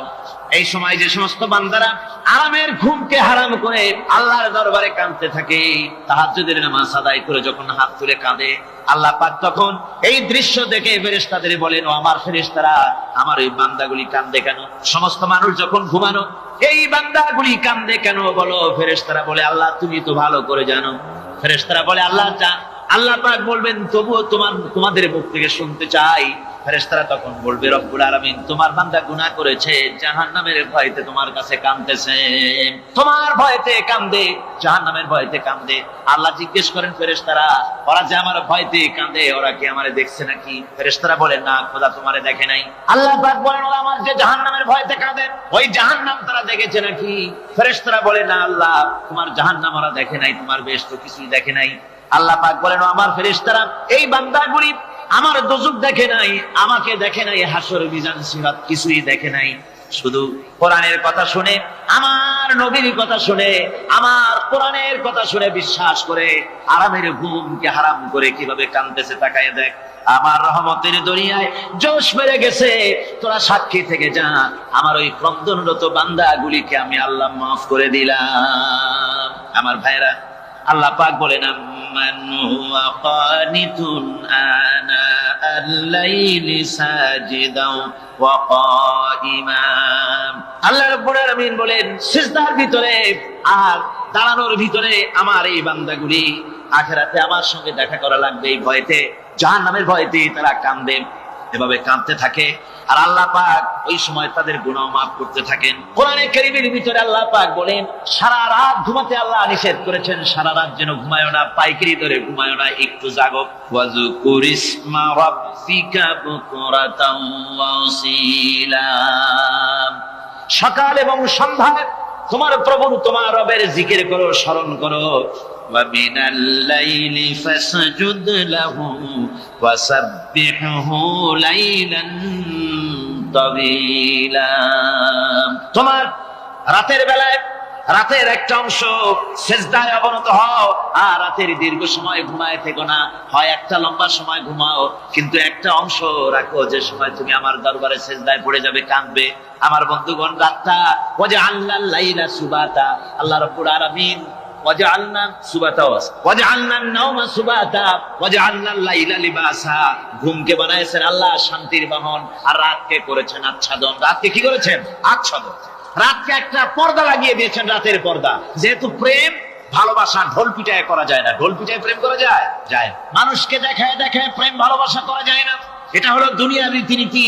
দুনিয়ায় যেটা মানুষেরা করে, আসল সবচাইতে বড় ভালোবাসার পাত্র হলেন আল্লাহ, মাসুক হলেন আল্লাহ, আশেক হলো মানুষ। আশেক এবং মাসুকের ভিতরে প্রেম বিনিময় হবে, ভালোবাসার আদান প্রদান হবে, কথোপকথন হবে। এজন্য দিনের কোলাহল পূর্ণ অবস্থায় তা হয় না বলে রব্বুল আলামিন বলেন আমি তোমাদের জন্য রাতকে একটা আচ্ছাদন, একটা পর্দা বানাই দিয়েছি। এই রাতের পর্দার ভিতরে থেকে আমারে ডাকো, আমাকে আমার কাছে তুমি আমাকে ডাকো, একটা লম্বা সময় নিয়ে আমাকে বলতে থাকো, আমাকে ডাকতে থাকো। আল্লাহ পাক তার নবীকে বলেছেন ইয়া আইয়ুহাল মুযাম্মিলু কুমিল লাইলা ইল্লা কালিলা। হে চাদর আচ্ছাদিত ব্যক্তি, রাত্রিকালে সালাতে দণ্ডায়মান থাকো, কিন্তু কম, সারা রাত জাগার দরকার নেই। একটা অংশ জাগো যখন তুমি আমার জন্য কাঁদবে, আমার জন্য সিজদায় পড়ে থাকবে। সাহাবায়ে কেরামদের সঙ্গে রোমকদের লড়াই হতেছে, রোমক সৈন্যরা যুদ্ধে জিততে পারতেছে না কিছুতেই। এরপরে তারা গোয়েন্দা বিভাগের লোক পাঠায় দিল, এদের সঙ্গে জিততে পারি না কেন, একটু খুঁজে দেখে আসো রাত্রে এরা করেটা কি। গোয়েন্দা বিভাগের লোক সারা রাত ঘুরে ঘুরে তারপরে এসে রিপোর্ট করলো। এরপরে এসে তাদের প্রধানের কাছে রিপোর্ট করলো, আমরা যার কাছে গিয়েছিলাম দেখে এলাম হুম হুম বিল্লাইলি রাহবানুন ওয়া বিন্নাহারি ফুরসানুন, আমরা দেখে এলাম যাদেরকে দিনের বেলায় প্রচন্ড শক্তিশালী বীর যোদ্ধা রূপে যাকে যুদ্ধ করতে দেখেছি ময়দানে, রাতের বেলায় দেখলাম গিয়া একেবারে নিতান্ত ফকিরের মতো কেউ তো সেজদায় পড়ে কাঁদতেছে, কেউ আবার তেলাওয়াত করতেছে, চোখ দিয়া পানি পড়তেছে, আবার কেউ নামাজ পড়তেছে, আবার কেউ হাত তুলে রেখেছে তাদের প্রভুর দরবারে, চোখের পানিতে তাদের চোখ বুক ভেসে যেতেছে। সারাটা রাত তেলাওয়াত আর সেজদা আর নামাজের মধ্যে তারা এভাবে কাটিয়ে দিয়েছে। সেনাপতি এই রিপোর্ট শোনার পরে বললেন, ও গোয়েন্দা বিভাগের লোকেরা, আমার রোমক সৈন্যরা শোনো, যে জাতির নৈতিক মান এত উচ্চে, ওই জাতির সঙ্গে যুদ্ধ করা মানে আমাদের আত্মহত্যা করার শামিল। এদের সাথে কিছুতেই আমাদের পক্ষে পারা সম্ভব না। হ্যাঁ, এদের সাথে পারা যাবে যদি এই সম্পর্ক নষ্ট করে দেওয়া যায়, আল্লাহর সাথে তাদের এই গভীর সম্পর্ক যেটা আছে, এই সম্পর্ক নষ্ট করে দিতে হবে। তাহলেই কেবলমাত্র সম্ভব হবে। এদের নৈতিক চরিত্র ধ্বংস করার জন্য প্রচেষ্টা চালাও, তাহলে হয়তো আমরা কামিয়াব হতে পারবো। আমার বন্ধুগণ, এই জন্য গভীর রাত্রে যারা ইমানদার ব্যক্তি তাদের জন্য গভীর রাত্রে জাগার একটা ব্যবস্থা আল্লাহ পাক বলেছেন। ইমানদার ব্যক্তিদের জন্য এটা হলো 2 নম্বরের বৈশিষ্ট্য। ওয়াল্লাযীনা ইয়াকুলুনা রাব্বানা সরিফ আন্না আযাব জাহান্নাম ইন্না আযাবাহা কানা গারামা। রহমানের বান্দা, খাঁটি বান্দার 3 নম্বরের বৈশিষ্ট্য হচ্ছে তারা আল্লাহ রাব্বুল আলামিনের দরবারে হাত তুলে ফরিয়াদ জানায়, আল্লাহর কাছে মোনাজাত করে। আল্লাহ রাব্বুল আলামিনকে বলে, আয় আল্লাহ, হে আমার প্রভু, আয় আমার রব, জাহান্নামের আগুন থেকে দয়া করে আমারে বাঁচাও। জোরে বলেন আমিন, জোরে বলেন আমিন। জাহান্নামের বর্ণনা আমরা এই মাহফিলে করেছি, করি নাই? মনে আছে? দারুণ কঠিন জায়গা, অত্যন্ত কঠিন জায়গা, মারাত্মক জায়গা জাহান্নাম। ওই জাহান্নামের জন্য আল্লাহর কাছে কাঁদতে হবে, মাপ চাইতে হবে জাহান্নাম থেকে। মুমিন ব্যক্তির 3 নম্বরের বৈশিষ্ট্যই তাই। সে বলবে, রব্বানা সরিফ আন্না আযাবা জাহান্নাম ইন্না আযাবাহা কানা গারামা। আয় আল্লাহ, তোমার জাহান্নামের শাস্তি থেকে তোমার কাছে মাপ চাই। আল্লাহ পাক বলেন, এই জাহান্নামের শাস্তি বড়ই প্রাণান্তকার হবে। ইন্নাহা সাআত মুস্তাকাররান ওয়া মুকামা। জাহান্নাম হচ্ছে অবস্থানের জন্য অত্যন্ত নিকৃষ্ট, খুবই খারাপ জায়গা এই জাহান্নাম। কিন্তু মুসলমানদের অবস্থাটা ভিন্ন। মুসলমানেরা নেক আমল করে, ইবাদত বন্দি করে, তা সত্ত্বেও তার কলিজা কাঁপতে থাকে। সুবহানাল্লাহ, তার কলিজা কাঁপতে থাকে যে আমি যে ইবাদত করছি, এই ইবাদত আল্লাহর দরবারে মঞ্জুর হচ্ছে কিনা। এই জন্য তার মন কাঁপতে থাকে। সে আমলের উপর নির্ভর করে থাকে না, সে আল্লাহর দয়ার উপরে নির্ভর করে। কিসের উপরে নির্ভর করে? আল্লাহর দয়া, আল্লাহর রহমতের উপরে নির্ভর করে। আর সে আল্লাহর কাছে কাঁপতে থাকে, রব্বুল আলামিন, তুমি দয়া করে মেহেরবানি করে আমার হিসাব নিও না। আমার হিসাব করে যদি বেহেশতে দাও, তাহলে তো বেহেশতে লাগবে। কিয়ামতের দিন আল্লাহ রাব্বুল আলামিন কোন মানুষকে যদি হিসাবের জন্য ধরে ফেলেন, তাহলে ওই বান্দার আর জাহান্নাম ছাড়া কোনো পথ নাই। এই জন্য আল্লাহ শিখাই দিয়েছেন, বান্দা দোয়া কর, ওয়াদখিলনাল জান্নাতা বিগাইরি হিসাব। হায় আল্লাহ, বিনা হিসাবে তোমার জান্নাত আমাকে দান করো। আবার হুজুর দোয়া করেছেন, আল্লাহুম্মা হাসিবনি হিসাবান ইয়াসীরা। হায় আল্লাহ, তুমি আমার সহজ হিসাব নাও। পড়েন, আল্লাহুম্মা হাসিবনি হিসাবান ইয়াসীরা। হিসাবে ইয়াসির, সহজ হিসাব। হায় আল্লাহ, তুমি আমার সহজ হিসাব নাও। এই হাদিসের ব্যাখ্যা এসেছে সহজ হিসাব কি? ব্যাখ্যা এসেছে সহজ হিসাবটা হচ্ছে আল্লাহ রাব্বুল আলামিন কিয়ামতের ময়দানে তার কোন বান্দাকে যদি রহমত করতে চান, কোন বান্দার প্রতি যদি দয়া করতে চান, কাউকে যদি ক্ষমা করতে চান, তাহলে আল্লাহ রাব্বুল আলামিন তাকে একটা পর্দার আড়ালে রেখে দিবেন। একটি পর্দার আড়ালে রেখে নিয়ে আল্লাহ পাক জিজ্ঞেস করবেন, বান্দা তুই কি এই গুনাহগুলি করেছিস নাকি? এইসব গুনাহ করেছিস নাকি? আল্লাহ জিজ্ঞেস করবেন বান্দাকে, অবস্থাটা কেমন হবে চিন্তা করেন, বান্দা এইগুলি করেছিস নাকি? বান্দা ভয়তে থরথর করে কাঁপতে থাকবে, কলিজা ভয়তে কাঁপতে থাকবে, অস্থির হয়ে যাবে। সে স্বীকার করবে, রব্বুল আলামিন, তুমি যা বলেছো আমি সব অন্যায় আমার দ্বারা হয়েছে, আমি বুঝতে পারি নাই, আমাকে মাফ করে দাও। রব্বুল আলামিন বান্দাকে বলবেন, যা বান্দা, আমি তোকে মাফ করে দিলাম, আমার জান্নাতে চলে যা। সুবহানাল্লাহ, সুবহানাল্লাহ। সুতরাং জাহান্নামের শাস্তি থেকে সবার জন্য আল্লাহর কাছে মাফ চাইতে হবে। ওয়াল্লাযীনা ইযা আনফাকু লাম ইউসরিফু ওয়া লাম ইয়াকতুরু ওয়া কানা বাইনা যালিকা কাওয়ামা। রহমানের প্রকৃত খাঁটি বান্দা তারা, যারা নাকি যখন খরচ করে, খরচের সময় বেহুদা খরচ করে না, আবার খরচের ভিতরে কার্পণ্যতাও তারা করে না। ওয়া কানা বাইনা যালিকা কাওয়ামা, এই দুইয়ের মাঝে তারা ভারসাম্য রক্ষা করে, মধ্যমনীতি অবলম্বন করে চলে। তার মানে হলো, পয়সা আছে বলি এই পয়সা দিয়ে তারা মদ খায় না, জুয়া খেলে না, বিনা বাজার ইত্যাদি শয়তানি, বদমাশি, সিনেমা হল ইত্যাদি বানায়া পাপের বোঝা বাড়ায় না। তারা অতিরিক্ত কোনো খরচ করেন, আবার অর্থ পূজারী ব্যক্তির মতো কার্পণ্যতাও তারা করেন। দুইয়ের মাঝে তারা ভারসাম্য রক্ষা করে। এক শ্রেণীর লোক আছে, মাল শুধু জমায়, খরচ করেন। কোরআন শরীফে বলা হয়েছে, আল্লাযী জামা মালান ওয়া আদ্দাদা, মাল জমা করে আর গুনতে থাকে, মাঝে মধ্যে আবার টেলিফোন করে, হ্যালো সোনালী ব্যাংকের ম্যানেজার সাহেব নাকি? বলে হ্যাঁ। দেখুন তো আমার আমলনামাটায় কত আছে, এখন হিসাব টিসাব করে আর তাড়াতাড়ি, এখন তো আমলনামা দেখতে সময় লাগে না, তাড়াতাড়ি দেখা যায়। আগে যেমন ব্যাংকে গিয়ে যদি জানতে কেউ চাইতো যে আমার ডেবিট কত, ক্রেডিট কত, ব্যালেন্স কত ইত্যাদি জানতে চাইলে তাকে একেবারে সেই লেজার খোলা লাগে, বিরাট বিরাট বই, বড় বড় কিতাব যা গরুর গাড়ি দিয়ে টানা লাগে, এত বিশাল বিশাল বই ছিল। এখন সেগুলি সংক্ষিপ্ত হয়ে একেবারে কম্পিউটারের মধ্যে ঢুকানো হয়েছে। কম্পিউটারের ভেতরে রয়েছে একটা ছোট্ট যন্ত্র যার নাম হলো মাইক্রোচিপস, একেবারে এতটুকু ছোট্ট মাইক্রোচিপ। এই মাইক্রোচিপস এর ভেতরে হাজার হাজার ক্লায়েন্টসদের ডেবিট, ক্রেডিট, তাদের ট্রানজাকশন, তাদের ব্যালেন্স সবকিছু রয়ে গেছে।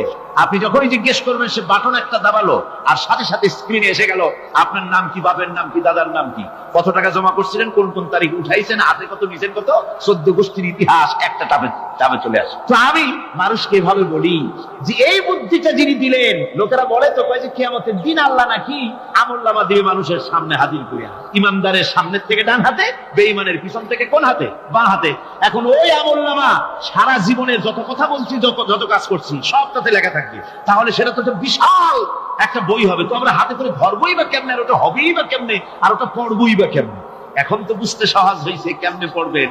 মানুষের মাথায় যদি এই বুদ্ধি আসে, একটা ছোট্ট মাইক্রোচিপসের ভেতরে যদি হাজার হাজার ক্লায়েন্টদের কোটি কোটি শত শত সহস্র কোটি একটা মাইক্রোচিপসের ভিতরে ঢুকানো যায়, তাহলে এই বুদ্ধি যিনি দিলেন তিনি বুঝি এর চাইতেও ছোট্ট বইয়ের মধ্যে আপনারা আমলনামা উঠাতে পারবেন না নাকি? যারা বলেন পারবে কিনা?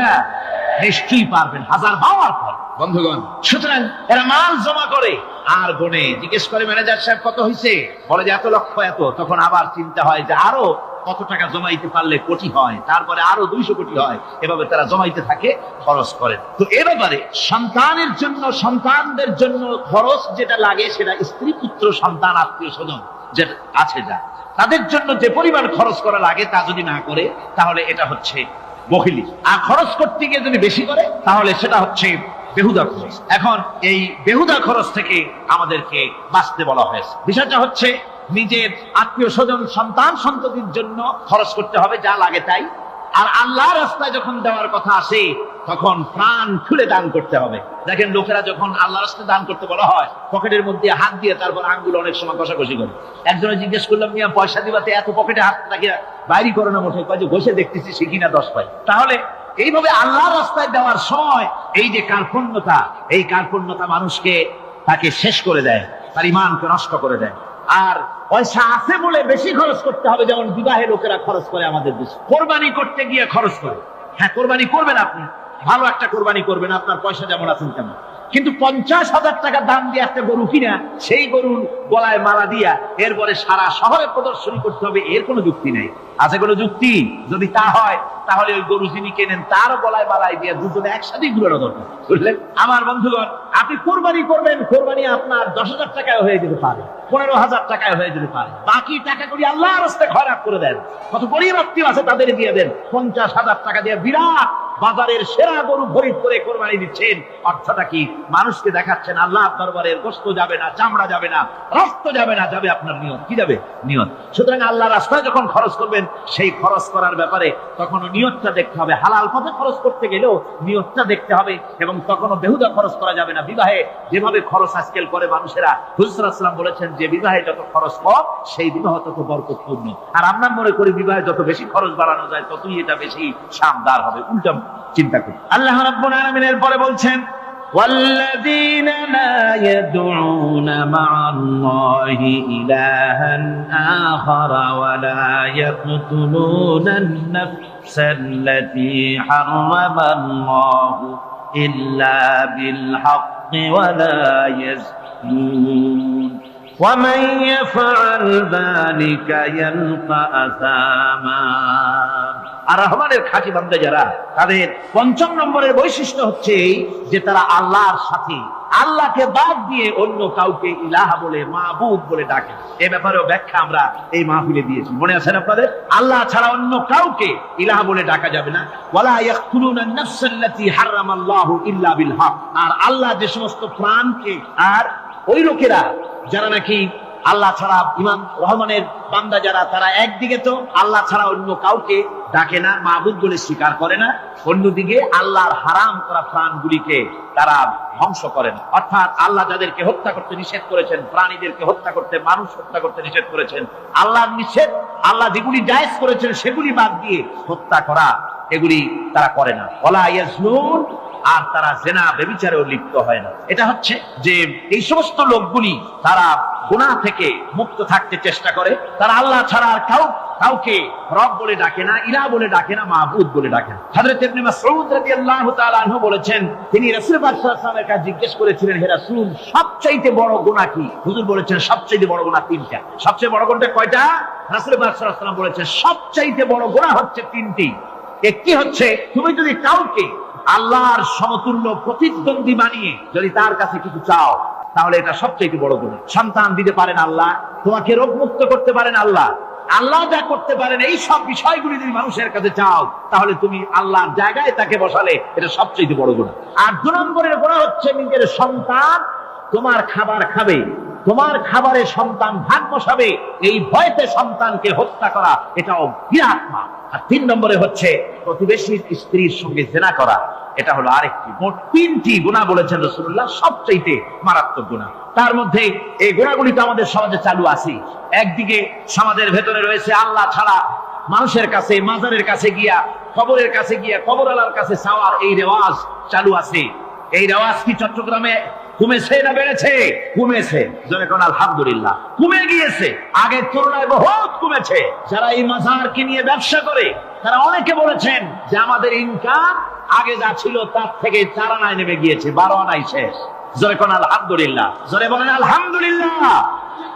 এই মাজার পূজা থেকে বাঁচতে হবে। 2 নম্বরে রয়েছে, সমাজের ভিতরে চালু আছে এই যে সন্তান হত্যা করা, এই হত্যা করার এক রেওয়াজ চালু আছে। এরপরে রয়েছে এমনি মানুষকে হত্যা করা। কলেজ ইউনিভার্সিটিতে যেভাবে মানুষ হত্যা করা হচ্ছে, এরা জানে না নিজের আদর্শকে প্রতিষ্ঠার জন্য আন্দাজ এবং অনুমানের উপরে ভিত্তি করে জেদ করে মানুষকে হত্যা করছে। কি বলেন, করে না? আল্লাহ রাব্বুল আলামিন বলেন, ওয়ামান ইয়াকুতুল মুমিনান মুতাআম্মিদান ফাজাযাউহু জাহান্নাম খালিদিনা ফিহা আবাদান। আল্লাহ রাব্বুল আলামিন বলেন, মুমিন বান্দা কি কেউ যদি ইচ্ছে করে কাউকে হত্যা করে, তাহলে তার জায়গা হবে জাহান্নাম, তার আর কোনো শাস্তি নাই, একমাত্র জাহান্নামই হবে তার শাস্তি, চিরকাল জাহান্নামের ভিতরে থাকতে হবে। জোরে বলেন নাউজুবিল্লাহ। আজকে কলেজের মধ্যে, ইউনিভার্সিটিতে অনবরত আমরা হত্যাকাণ্ডের খবর শুনতে পাচ্ছি, সমানে হত্যা হচ্ছে। এই যে সন্ত্রাস এবং হত্যা যা হচ্ছে কলেজ ইউনিভার্সিটিতে, আপনারা আমাকে বলেন অনুরূপ হারে মাদ্রাসায় এই ধরনের সন্ত্রাস হচ্ছে? এত আস্তে জবাব দিলেন তাহলে বোধহয় হচ্ছে দেশে। মাদ্রাসায় সন্ত্রাসের কারণে, কোন টাইটেল মাদ্রাসা, ফাজিল মাদ্রাসা সন্ত্রাসের কারণে বন্ধ হয়েছে, এমন কোন নজির আপনারা পেয়েছেন? পান নাই। কেন পান? কলেজ বন্ধ হচ্ছে, ইউনিভার্সিটি বন্ধ হচ্ছে, সন্ত্রাসের কারণে। মাদ্রাসা বন্ধ হয় না কেন? তার কারণ হচ্ছে কলেজ ইউনিভার্সিটিতে কোরআন পড়ানো হয় না, হাদিস পড়ানো হয় না, তাই তারা হত্যা করলে কি পাপ হয় তাও জানে না। হত্যা পাপ, হত্যার পাপ তো দূরের কথা, মানুষ কোরআন শুনতে আসে, কোরআন শুনতে আসাটাও তাদের বরদাস্ত হয় না। আমি জানতে পারলাম, এ মাহফিল আসার সময় জানতে পেরেছি, চট্টগ্রাম বিশ্ববিদ্যালয়ের কাছে থেকে শ্রোতৃমণ্ডলী, মাহফিলের শ্রোতারা বাসে যখন আসতেছিল, সেখানকার কিছু সংখ্যক ছেলেরা ইট পাটকেল মেরেছে বাসের উপরে, বহুত লোক সেখানে আহত তারা করেছে। নাউজুবিল্লাহি মিন যালিক। কি শিক্ষা দেওয়া হচ্ছে? কিন্তু মাদ্রাসায় তো হচ্ছে। কেন হয় না? তার কারণ হচ্ছে মাদ্রাসাগুলিতে কোরআনে কারীম পড়ানো হয়, রাসূলুল্লাহর হাদিস পড়ানো হয়, সেখানে জানানো হয়, এই কথাগুলি পড়ানো হয়। যদি কেউ কাউকে হত্যা করে, জাহান্নাম ছাড়া কোনো জায়গা থাকবে না, চিরকাল জাহান্নামে থাকতে হবে, এই ভয়তে ওরা হত্যার ভিতরে যায় না। এই জীবন নয়, পরকাল আছে। কিয়ামতের দিন আল্লাহর দরবারে দাঁড়ায় জীবনের সবকিছুর হিসাব দিতে হবে। এই জন্য তারা এসব জানে বলে, এসব তাদের রক্তে মাংসের ভিতরে ঢুকানো আছে বলে, তারা চুরি ডাকাতি, জেনা ব্যভিচার, হত্যার দিকে তত যায় না যত এরা যায়। ঠিক কিনা বলুন? কলেজ ইউনিভার্সিটিতে আজকে কোরআন শরীফ পড়ানো হয় না। মাদ্রাসা এবং মসজিদে, মাদ্রাসাগুলিতে যে কারণে সন্ত্রাস হয় না, ওই কারণটা যদি কলেজ ইউনিভার্সিটিতে ঢুকানো যায়, তাহলে সন্ত্রাস বন্ধ হতে পারে। ঠিক কিনা? আমার ভাইরা, আজ বাংলাদেশে যে কয়েকটা ইউনিভার্সিটি আর যতগুলি কলেজ আছে, এদেশের সাধারণ মানুষের রক্তার্জিত পয়সা দিয়েই এই কলেজ ইউনিভার্সিটি চালানো হয়, কিন্তু সেখানে কোরআন শরীফের তাফসীর পড়ানো হয় না, হাদিস শরীফ পড়ানো হয় না, হয় সব পড়ানো হয়, কিন্তু কোরআনে কারীমের তাফসীর পড়ানো হয় না, হাদিস শরীফ পড়ানো হয় না। যদিও এই কলেজ ইউনিভার্সিটির ছাত্রগুলিকে কোরআন শরীফ পড়ানো হতো, কোরআনের তাফসীর পড়ানো হতো, কলেজ ইউনিভার্সিটিতে হাদিস শরীফ যদি পড়ানো হতো, ইসলামের অর্থনীতি সমাজনীতি যদি পড়ানো হতো, তাহলে কলেজ আর ইউনিভার্সিটি গোটা জাতিকে মাস্তান আর গুন্ডা উপহার দিত না, খালিদ বিন ওলীদের মতো মুজাহিদ উপহার দিত। জোরে বলেন সুবহানাল্লাহ। আজকে গোটা জাতির চিন্তা চেতনা ধারণার বহির্ভূত সেখান থেকে সন্তান আমরা পাচ্ছি। আজকে সেখানে ছেলে পাঠাচ্ছে বাপ, ছেলে পাঠাচ্ছে, ছেলে লেখাপড়া করে সেখান থেকে ভালোভাবে পাশ করে আসবে, চাকরি বাকরি করবে, মা বাপের সুখের কারণ হবে, কিন্তু দেখা যায় কিছুদিন পর সেখান থেকে চলে আসে সন্তান লাশ হয়ে বাপের ঘরে ফিরে এলো। কি শিক্ষা হচ্ছে? এই শিক্ষা ব্যবস্থার আমূল পরিবর্তন হওয়া দরকার। আপনারা অবাক হবেন, শিক্ষা ব্যবস্থার পরিবর্তন হওয়া দূরের কথা, কোরআন হাদিস কলেজ ইউনিভার্সিটিতে পড়ানো তো দূরের কথা, নামাজের জন্য কোনো তাগিদ নাই। কোন কলেজে কোন ইউনিভার্সিটিতে এরকমের তাগিদ আছে যে যারা মুসলমান ছাত্র জোহরের আযান হয়ে যাবে সব ছাত্র শিক্ষককে বাই হুক এন্ড ক্রুক মসজিদে যেতে হবে, 5 ওয়াক্ত নামাজ বা জামাত আদায় করতে হবে, এমন হুকুম আছে? আছে। এরপরেও ছেলেরা যে যতটুকু ভালো আছে, ও তো বাস ভাঙছে ইউনিভার্সিটির সামনে পাইয়া, ওরা লাঠি ঠাঙ্গা নিয়ে যে দূর আসে না, এই তো কপাল। কথা বুঝতে পেরেছেন? ওদের তো কিছু শিখানো হয় না, কিচ্ছু, অর্থাৎ চরিত্র সৃষ্টি তাদের করানো হয় না।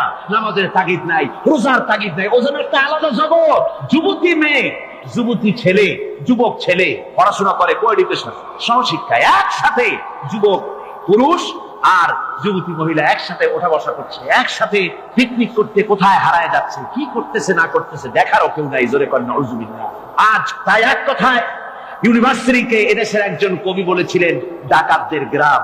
এখন শুধু ডাকাত না, মানে ডাকাতদের একেবারে আড্ডাখানা হয়ে গিয়েছে, অস্ত্রবাজির আড্ডাখানা হয়ে গিয়েছে। তাদের চরিত্র নষ্ট করার জন্য, ইসলামের থেকে তাদের মনকে ফিরিয়ে দেওয়ার জন্য বইপত্রের অভাব নাই, কোরআন হাদিসের অভাব আছে সেখানে, কিন্তু তাদের মন মগজ ইসলাম থেকে যেন ফিরে যায় এজন্য তাদেরকে বইপত্র দেওয়া হয়। যেমন সেই যুগের নাম করা কবি ছিল ইমরাউল কায়েস, খুব নাম করা কবি ছিল। তার কবিতার বই সাবায়ে মুআল্লাকা আজও পর্যন্ত মাদ্রাসা শিক্ষার, উচ্চ শিক্ষায় এবং ইউনিভার্সিটি শিক্ষায়, সেখানে আধুনিক শিক্ষার, উচ্চ শিক্ষায় সেখানে এই বই এখনো পড়ানো হয়। এই বইটির লেখক অর্থাৎ নাম করা কবির ছিল অনেকগুলি শত্রু। একদিন তার প্রাণের শত্রু তাকে ঘিরে ফেলেছে মরুভূমির ভেতরে, বলছে, তারা দুজন ছিল সংখ্যায়, বলল যে তোমাকে আমরা হত্যা করব। ইমরাউল কায়েস যখন দেখলো যে এদের হাত থেকে বাঁচার কোনো পথ নাই, তখন সে বলল, দেখো তোমরা তো আমাকে মারবে, কিন্তু একটা কথা আমি তোমাদেরকে বলি, আমাকে মারার পরে আমার দুটো মেয়ে আছে, মেয়ে দুটিকে একটি খবর পৌঁছে দেবে। কি খবর? বলে আমাকে মৃত্যু মারার পর আমার বাড়ি গিয়ে মেয়ে দুটিকে গিয়ে বলবে, ইয়া বানাতি ইমরাউল কায়েস ইন্না আবাকুমা। বাস এই কথাটুকু বলে দেবে। তো যারা হত্যা করবে তারা চিন্তা করলো যে এই কথার দ্বারা তো আমরা হত্যা করেছি, তা তো প্রমাণিত হবে না, সুতরাং মারতে অসুবিধাটা কি? তারা মেরে ফেললো।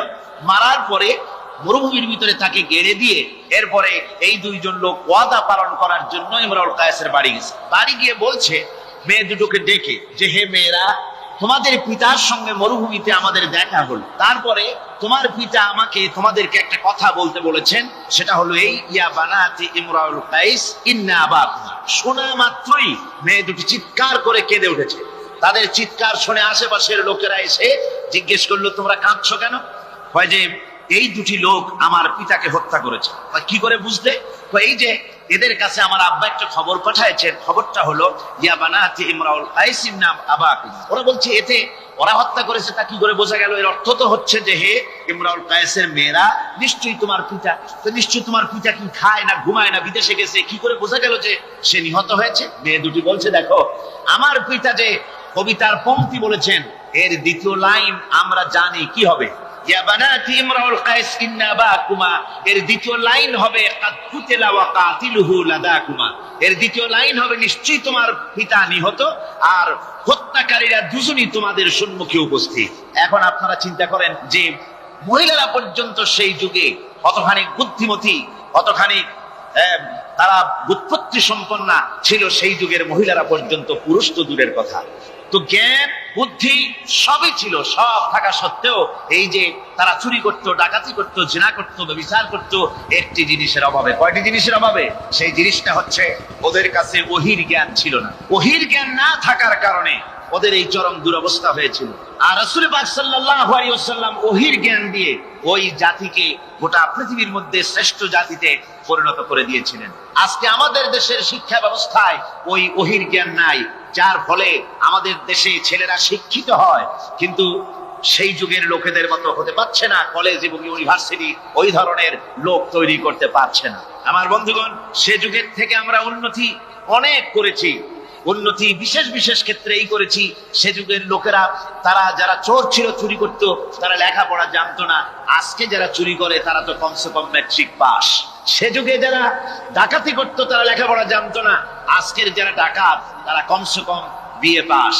আগের যুগে, সেই যুগে যারা নাকি মানুষ হত্যা করত তারা লেখাপড়া জানতো না, আর আজকে যারা মানুষ হত্যা করে তারা রীতিমতো শিক্ষা গ্রহণ করে কোথায় কেমনে আঘাত দিলে তাড়াতাড়ি মরে এটা জেনে শুনে ট্রেনিং নিয়ে তারপরে মানুষকে হত্যা করে।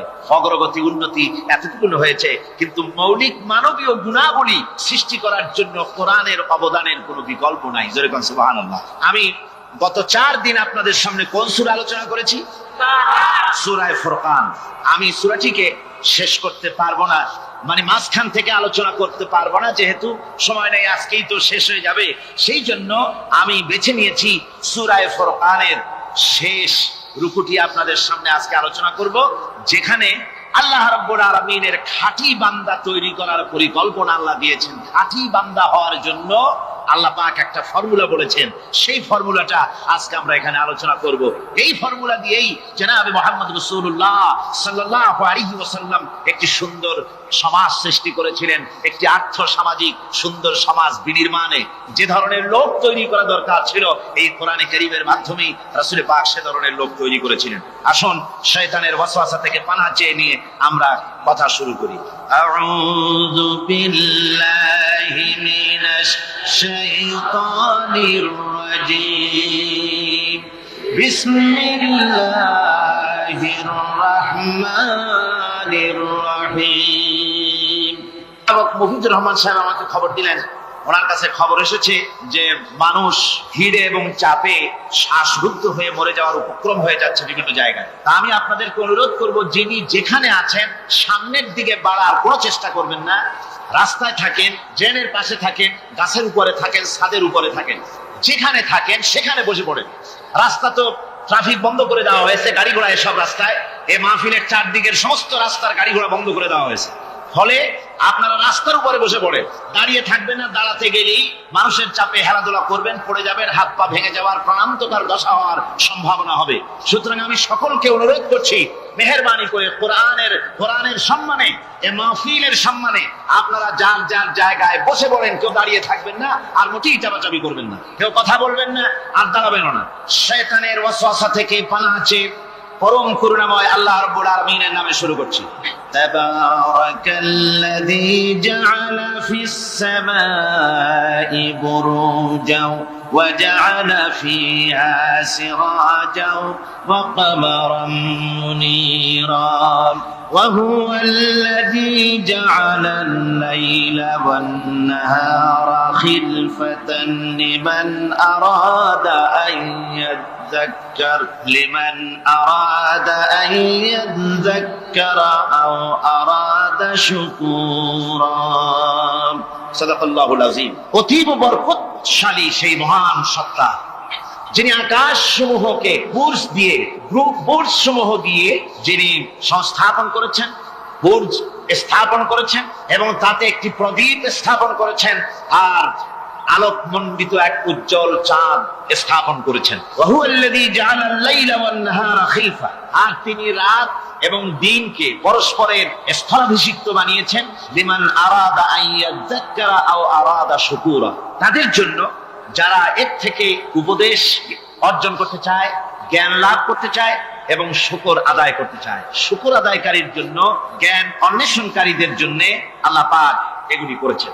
এখানে বুর্জ শব্দের অর্থ হচ্ছে প্রাসাদ, বা সুদৃঢ় স্থাপত্য। প্রাচীন খগোল বিজ্ঞানে বুর্জ বলা হতো সেই 12টি কক্ষপথকে। কোন কোন মুফাসসির এই বুর্জকে বলেছেন গ্রহকে বুর্জ হিসাবে তারা ব্যাখ্যা করেছেন। আসলে আল্লাহ রাব্বুল আলামিন তিনি মহাশূন্যকে যে কিভাবে সজ্জিত করেছেন, কত সুন্দরভাবে করেছেন, তার ব্যাখ্যা কোরআনে কারীমের বিভিন্ন জায়গায় এসেছে। আল্লাহ পাক বলছেন, ওয়ালাকাদ জাআলনা ফিস সামাই বুরুজা ওয়া যায়্যানাহা লিন-নাযিরিন। আমি আকাশে বহু সংখ্যক সুদৃঢ় বুর্জ স্থাপন করেছি এবং দর্শকদের জন্য তা অত্যন্ত সুসজ্জিত করে, সুদৃশ্য করে আমি স্থাপন করেছি, সুন্দর করে স্থাপিত করেছি। মহাশূন্য, এর মধ্যে আল্লাহ পাক সৃষ্টি করেছেন অগণিত গ্রহ উপগ্রহ। কত গ্রহ আছে, কত উপগ্রহ আছে, বিজ্ঞানীদের কাছে আজও পর্যন্ত তার কোনো হিসাব মেলেনি। মহাশূন্যে আল্লাহ পাক, মহাশূন্যের মহাবিস্ময়। বর্তমান বিজ্ঞান ক্রমান্বয়ে আশ্চর্য হয়ে যাচ্ছে তাদের নতুন নতুন আবিষ্কারের মাধ্যমে, চিন্তা ভাবনার মাধ্যমে, যে মহাশূন্য আল্লাহ পাক মহাস্রষ্টা কি করে রেখেছেন। একটি বিশাল এক বিস্ময়ের কারখানা। সেখানে রয়েছে মিল্কি ওয়ে, যাকে বলা হয় ছায়াপথ। বিজ্ঞানীরা বলেছেন প্রায় 20,000 কোটি তারকা রয়েছে এই মিল্কি ওয়ের ভেতরে, ছায়াপথের ভেতরে। আবার কেউ কেউ বলেছেন যে সেই তারকার সংখ্যা বলা সম্ভব হবে না, সমুদ্র সৈকতের বালুকণা গণা তবুও সম্ভব, কিন্তু আকাশের তারকারাজি গণা সম্ভব নয়। এখন আল্লাহ পাক সেই মহাশূন্যের ভেতরে সৃষ্টি করে রেখেছেন এই ছায়াপথ। ছায়াপথের ভিতরে আছে যে তারকাগুলি, বিজ্ঞানীরা বলেছেন যে এই তারকাগুলি এত বিরাট বিরাট তারকা আছে। আগে তো ওনারা বলেছিলেন পৃথিবীর চাইতে সূর্যটা হচ্ছে পৃথিবীর চাইতে 13 লক্ষ গুণ বড়। এই বিরাট সূর্য ছিল তাদের কাছে বিস্ময়। এখন তারা বলছেন না, মিল্কি ওয়ের ভিতরে যে সমস্ত তারকার সন্ধান আমরা পেয়েছি, সে সমস্ত তারকা এত বড় বড় বিরাট দানবের মতো, যে ওর এক একটা তারকার ভেতরে যে সূর্য পৃথিবীর চাইতে 13 লক্ষ গুণ বড়, এরকম অন্তত 3 কোটি সূর্যকে একটা তারকার মধ্যে ঢুকিয়ে দেওয়া যায়। সুবহানাল্লাহ, কি বিশাল! এখন এই তারকা, এই গ্রহ এবং উপগ্রহ রাজি মহাশূন্যে সব পরিভ্রমণ করছে, কেউ কিন্তু দাঁড়িয়ে নাই। বিজ্ঞানীরা বলছেন, কেউ বলেছেন সূর্য ঘোরে, কেউ কয় না পৃথিবী ঘোরে, কেউ কয় না ওই চন্দ্র ঘোরে, কেউ কয় যে না আমরা মিলে সবাই ঘুরি। এখন আসলে বিষয়টা কে ঘোরে আর কে ঘোরে না, আসল কথাটা নিতে হবে কোরআনের কাছ থেকে। কার কাছ থেকে? ওই চন্দ্র সূর্যের স্রষ্টা যিনি, মহাবিশ্বের স্রষ্টা যিনি, তিনি বলতে পারবেন যে আসলে ঘোরে কে। আল্লাহ রাব্বুল আলামিন বলেন, ওয়া কুল্লুন ফি ফালাকিন ইয়াসবাহুন। মহাশূন্যের পরে যা কিছু আছে সব সন্তরণশীল, সব গতিশীল, কেউ দাঁড়িয়ে নাই, সব সাঁতার কাটতেছে, সব ছোটাছুটি করছে। ছোটাছুটি করছে, তা আবার এত দ্রুত গতি, এক একটা যে গতির কথা আমরা চিন্তা করতে পারবো। ভীষণ তীর্যক গতিতে সব ছুটছে তো ছুটছে, কিন্তু ওখানে আবার কোনো ট্রাফিক পুলিশ নাই। আছে নাকি ট্রাফিক পুলিশ? আমাদের দেশে রাস্তাঘাটে কত ট্রাফিক পুলিশ আর কত ট্রাফিক সিগন্যাল লাইট। একদিকে ট্রাফিক পুলিশের হাতছানি, আর একদিকে ট্রাফিক লাইটের চোখ রাঙানি। এরপরেও অ্যাক্সিডেন্টের অভাব নাই, ঠিক কিনা কয়? বেচারা বেবি ট্যাক্সি, গরিব মানুষ, রাস্তার এক পাশ দিয়ে যায়, আর ওই দত্তের মতো ট্রাক এসে এক ধাক্কা মারে, গরিব বেচারা বেবি ট্যাক্সি 3 ঠ্যাং উপরের দিকে দিয়ে রাস্তার পাশে বসে আল্লাহ আল্লাহ করে। আমাদের ট্রেন লাইনে অ্যাক্সিডেন্ট, ওই গাড়ির লাইনে অ্যাক্সিডেন্ট, এত কিছু থাকা সত্ত্বেও কিন্তু ওই মহাশূন্যে কোনো সিগন্যাল লাইট নাই, কোনো ট্রাফিক পুলিশ নাই। এই বিশাল চাঁদ, এই বিশাল সূর্য, এবং সূর্যকে গিলে খেতে পারে, কোটি কোটি সূর্য গিলে খেতে পারে এমন তারকা, অথচ অ্যাক্সিডেন্ট নেই। আছে অ্যাক্সিডেন্ট? আল্লাহ রাব্বুল আলামিন এখানে মহাশক্তিশালী অদৃশ্য সীমারেখা সৃষ্টি করেছেন। কোরআনে কারীমে রাব্বুল আলামিন বলেন, লাশ-শামসু ইয়ানবাগি লাহা আন তুদরিকাল কামারা ওয়ালাল লাইলু সাবিকুন নাহার ওয়া কুল্লুন ফি ফালাকিন ইয়াসবাহুন। প্রবল জ্ঞানী হইবে যাহারা, আপন মনেতে বুঝিবে তাহারা, রাত্রি পারে না আগে যাইবার, দিনের স্থান করি অধিকার। চন্দ্র বাঁধে না সূর্যের গায়েতে, সূর্য পারে না চন্দ্রকে ধরিতে, যার যে স্থান বহল রাখিয়া ভ্রমণ করিছে খোদাকে ডরিয়া। সুবহানাল্লাহ বিহামদিহি। ইলা আজালিন মুসাম্মা, একটা নির্দিষ্ট সময় সীমা পর্যন্ত আপন আপন কক্ষপথে সব ছুটবে আর ছুটবে। কারো সঙ্গে কারো সংঘর্ষ হবে না। যেরকম সুবহানাল্লাহ। এরপরে ওই মহাশূন্যে অসংখ্য তারকারাজি আল্লাহ সৃষ্টি করে রেখেছেন। এত সুন্দর সুন্দর তারকা আল্লাহ বানিয়েছেন। আল্লাহ রাব্বুল আলামিন বলেন, ওয়ালাকাদ সাইয়্যানাস সামাআদ দুনিয়া বিমাসাবিহা وجعلناها رجوما للشياطين। এই দুনিয়ার আকাশ খানিকে তারকা প্রদীপ দিয়া সাজায় রেখেছি মনের মতন। দেখো তুমি তাকাইয়া কি সুন্দর করে তারকাগুলি বানিয়ে রাখলাম, তাকিয়ে দেখো। বিজ্ঞানীরা বলেছেন এমন এমন অনেক তারকা আছে যা আমরা চোখে দেখি না, খালি চোখে ধরা পড়ে না। ওই তারকা এত ঊর্ধ্বে, ওই তারকা যেদিন তৈরি করা হয়েছে সেদিন থেকে নিয়ে আজ পর্যন্ত ওই তারকাগুলির আলো পৃথিবীর মাটি স্পর্শ করে নাই। সুবহানাল্লাহ। অথচ আলোর গতি হচ্ছে প্রতি সেকেন্ডে 1,86,000 মাইল। এই এক সেকেন্ড আপনার একে বলা হয় লাইট ইয়ার, আলোকবর্ষ। এই হিসাবে সেকেন্ড, এই হিসাবে মিনিট, এই হিসাবে সপ্তাহ, মাস এবং বর্ষ। এরকম অসংখ্য লাইট ইয়ার আলোকবর্ষ চলে গিয়েছে, আজ পর্যন্ত সেই তারকার আলো পৃথিবীর মাটি স্পর্শ করে নাই। তাহলে সেই তারকা কোথায়? সুবহানাল্লাহ।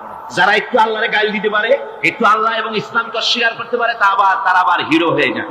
দেখছেন না অবস্থা? হিরো হয়ে যায়। ওরা বলে আল্লাহ নাই, আকাশ দেখে বলে যে মহাকাশ, আসলে তো মহাকাশ না, ওটা অনেক দূরে, তাই নীলা নীলা দেখা যায়, অন্ধকার অন্ধকার ওরকম নীল রঙের দেখা যায়, আসলে আকাশ বলতেও কিছু নাই।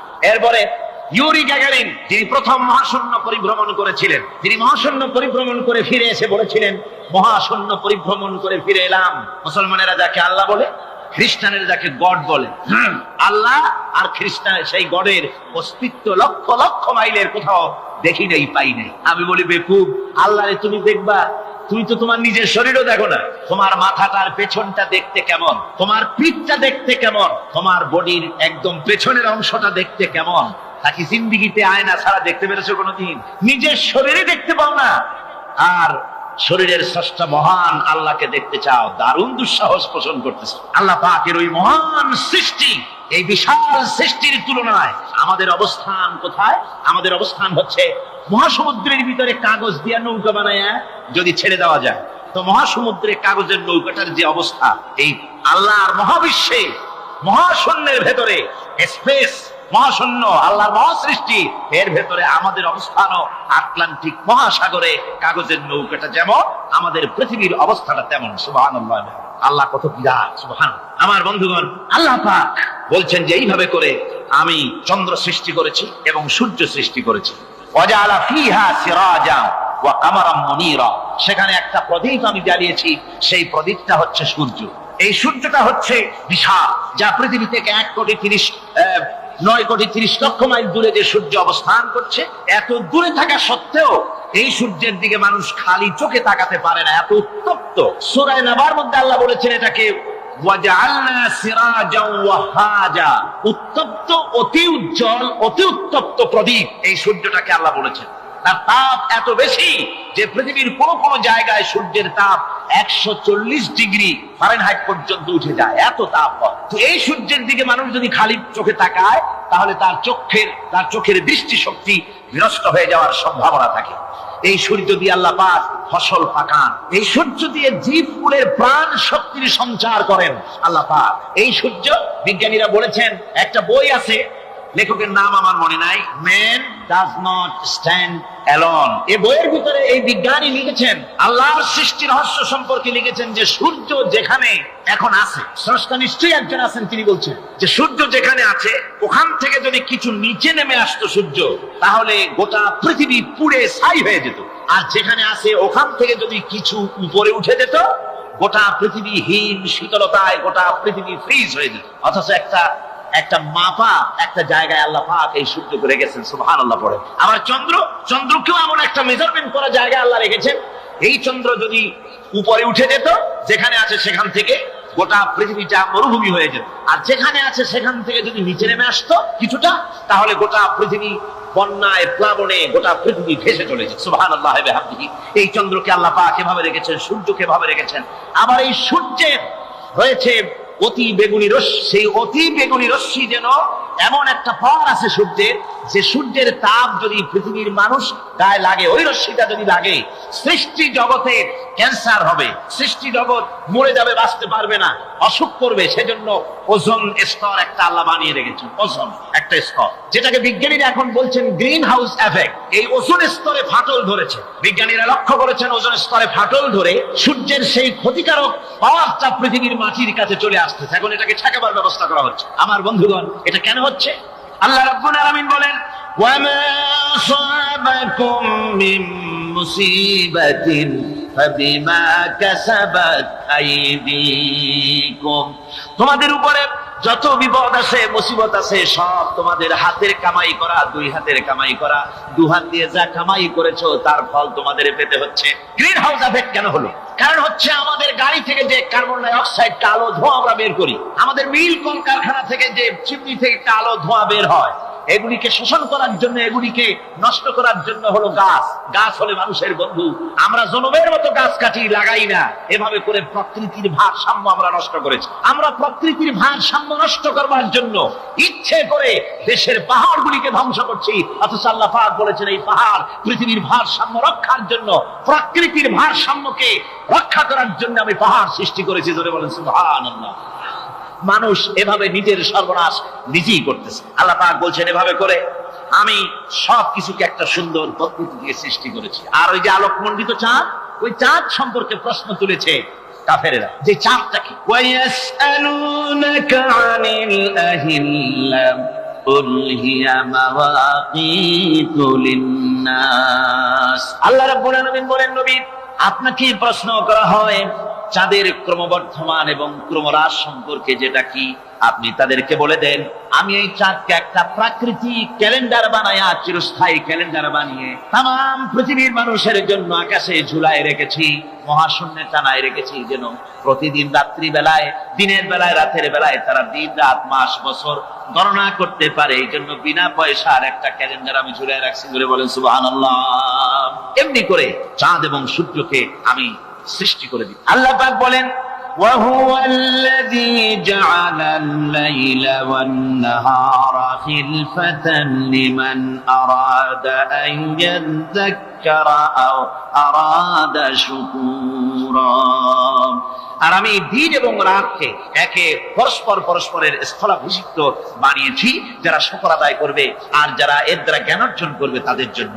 অর্থাৎ তারা এগুলি দেখে মনে করবে যে এগুলি খালি খালি না। এই যে রাত আসতেছে, দিন আসতেছে, দিন এবং রাত্রের এই যে পরিবর্তনটা, এর মধ্যে রয়েছে নিদর্শন। সূরা আলে ইমরানের মধ্যে আল্লাহ পাক বলেন, ইন্না ফি খালকিস সামাওয়াতি ওয়াল আরদি ওয়াখতিলাফিল লাইলি ওয়ান নাহার লাআয়াতিন লিউলিল আলবাব। যারা নিশ্চয়ই আমার এই সৃষ্টি রহস্য সম্পর্কে, দিন এবং রাতের পরিবর্তনের ব্যাপারে যারা চিন্তা করে, গবেষণা করে, তাদের জন্য আমি অনেক কিছু চিন্তার বিষয়ের মধ্যে রেখে দিয়েছি। তারা এসব আমার সৃষ্টি নৈপুণ্যতা দেখে তারপরে তারা হতবাক, বিস্ময় বিমুখ হয়ে তারা বলে, এগুলি দেখে আর বলে, আল্লাযীনা ইয়াযকুরুনাল্লাহা কিয়ামান ওয়া কুউদান ওয়া আলা জুনুবিহিম ওয়া ইয়াতাফাক্কারুনা ফি খালকিস সামাওয়াতি ওয়াল আরদ। তারা বসা অবস্থায়, দাঁড়ানো অবস্থায় আমার প্রশংসা করে আর বলে, রব্বানা মা খালাকতা হাযা বাতিলান সুবহানাকা ফাকিনা আযাবান নার। আয় আল্লাহ পাক, তুমি কোনো কিছু খেল তামাশার বিষয়বস্তু করে তৈরি করো নাই, অতএব জাহান্নামের শাস্তি থেকে তুমি আমাকে রক্ষা করো। আল্লাহর নবী বলেছেন, আল্লাহর সৃষ্টি নৈপুণ্যতা সম্পর্কে যদি কোনো বান্দা 1 ঘন্টা চিন্তা করে, 1 ঘন্টা যদি গবেষণা করে, চিন্তা করে, রব্বুল আলামিন তার আমলনামায় 60 বছরের নফল ইবাদতের সওয়াব লিখে দেন। জোরে বলেন সুবহানাল্লাহ। আল্লাহ পাক এই সমস্ত কথা বলে এখন ওই ফর্মুলা বলতেছেন যে আসলে আমার বান্দা হওয়ার জন্য, খাঁটি বান্দা হওয়ার জন্য তার কয়েকটি বৈশিষ্ট্য থাকতে হবে। আল্লাহ পাক এখানে 8টি বৈশিষ্ট্য বর্ণনা করেছেন। আল্লাহর খাঁটি বান্দা হওয়ার জন্য বৈশিষ্ট্য কয়টা লাগবে? 8টি। বেহেশত কয়টা? বেহেশত কয়টি? আল্লাহ পাক বৈশিষ্ট্য বানিয়েছেন 8টি। এখানে 8টি বৈশিষ্ট্যের কথা বলা হয়েছে। মহান আল্লাহ রাব্বুল আলামিন বলেন, وعباد الرحمن الذين يمشون على الأرض هونا وإذا خاطبهم الجاهلون قالوا سلاما রহমানের খাঁটি বান্দা তারা, রহমানের আসল বান্দা তারা, যারা নাকি জমিনের উপর থেকে যখন হাঁটে খুব বিনয় বিনম্রতার সাথে তারা চলে। ওয়াইদা খাতাবাহুমুল জাহিলুন, আর যখন জাহিলরা তাদের সঙ্গে কথাবার্তা বলতে আসে তখন তারা তাদেরকে বলে তোমাদের প্রতি সালাম, এই বলে তারা চলে। অর্থাৎ এই 8টি বৈশিষ্ট্যের প্রথম বৈশিষ্ট্য ধরা হয়েছে চালচলনকে। ইমানদার খাঁটি বান্দা যারা, তাদের চালচলন সম্পর্কে প্রথম বৈশিষ্ট্য ধরা হয়েছে। তার মানে হচ্ছে নির্লজ্জ, স্বৈরাচার, মাস্তান, গুন্ডা, বদমাশ, অত্যাচারী, এদের চালচলন এক ধরনের। আবার অন্যদিকে ব্যক্তিত্ব সম্পন্ন, মর্যাদাবান, এরপরে শিক্ষিত, ভদ্র, মার্জিত, তাদের চালচলন ভিন্ন ধরনের। এই দুই শ্রেণীর চালচলন কি একরকম হয় নাকি? একরকম হয় না। তার কারণ হচ্ছে ব্যক্তির চালচলনের মাঝেই তার অবস্থাটা বোঝা যায় যে আসলে লোকটি কেমন। আল্লাহ রাব্বুল আলামিন এই কথার দ্বারা এটা প্রমাণ করতে চান যে মুমিন বান্দা যারা হবে, আল্লাহর খাঁটি বান্দা যারা হবে, তাদের পরিচয় দেওয়া লাগবে না। তাদের চালচলন দেখে, তাদের হাঁটা দেখে, তাদের চলা দেখে, তাদের বলা দেখে, তাদের আচরণ দেখে লোকেরা বুঝতে পারবে যে ইনি হচ্ছেন আল্লাহর একজন খাঁটি বান্দা, একজন মুমিন ব্যক্তি, একথা বুঝতে পারবে। আর সে ব্যক্তি জমিনের উপরে চলবে খুবই বিনম্র ভাবে। কোরআনে কারীমে অন্য জায়গায় আল্লাহ রাব্বুল আলামিন বলেছেন, ওয়ালা তামশি ফিল আরদি মারহান ইন্নাকা লান তাখরিকাল আরদা ওয়া লান তাবলুগাল জিবালা তুলা। আমার জমিনের উপরে অহংকারের পদবরে হেঁটো না, আমার জমিনের উপরে অহংকার করে জমিনের উপরে হেঁটো না। তুমি জমিনের উপরে অহংকার করে হেঁটে পদাঘাত দিয়ে আমার এই জমিনকে ফাটায় দিতে পারবে না। আর তুমি লাফ দিয়ে আমার আকাশে, আমার পাহাড়ের উচ্চতাও তুমি ছাড়িয়ে যেতে পারবে না। অহংকার করে কেউ কি পায়ের আঘাত দিয়ে জমিনটাকে ফাটায় দিতে পারে? কি বলেন, পারবে? আর অহংকার করে লাফ দিয়ে পাহাড়ের উচ্চতাও কি কেউ ছাড়িয়ে দিতে পারবে? পারবে না। সুতরাং অহংকার, মুমিন ব্যক্তি যারা, তারা অহংকার করতে পারে না। অহংকার মুমিনের স্বভাব নয়। অহংকার করতে পারে কেবলমাত্র আল্লাহ রাব্বুল আলামিন। অহংকার হচ্ছে আল্লাহ পাকের ইজাত। অহংকার কি করতে পারেন?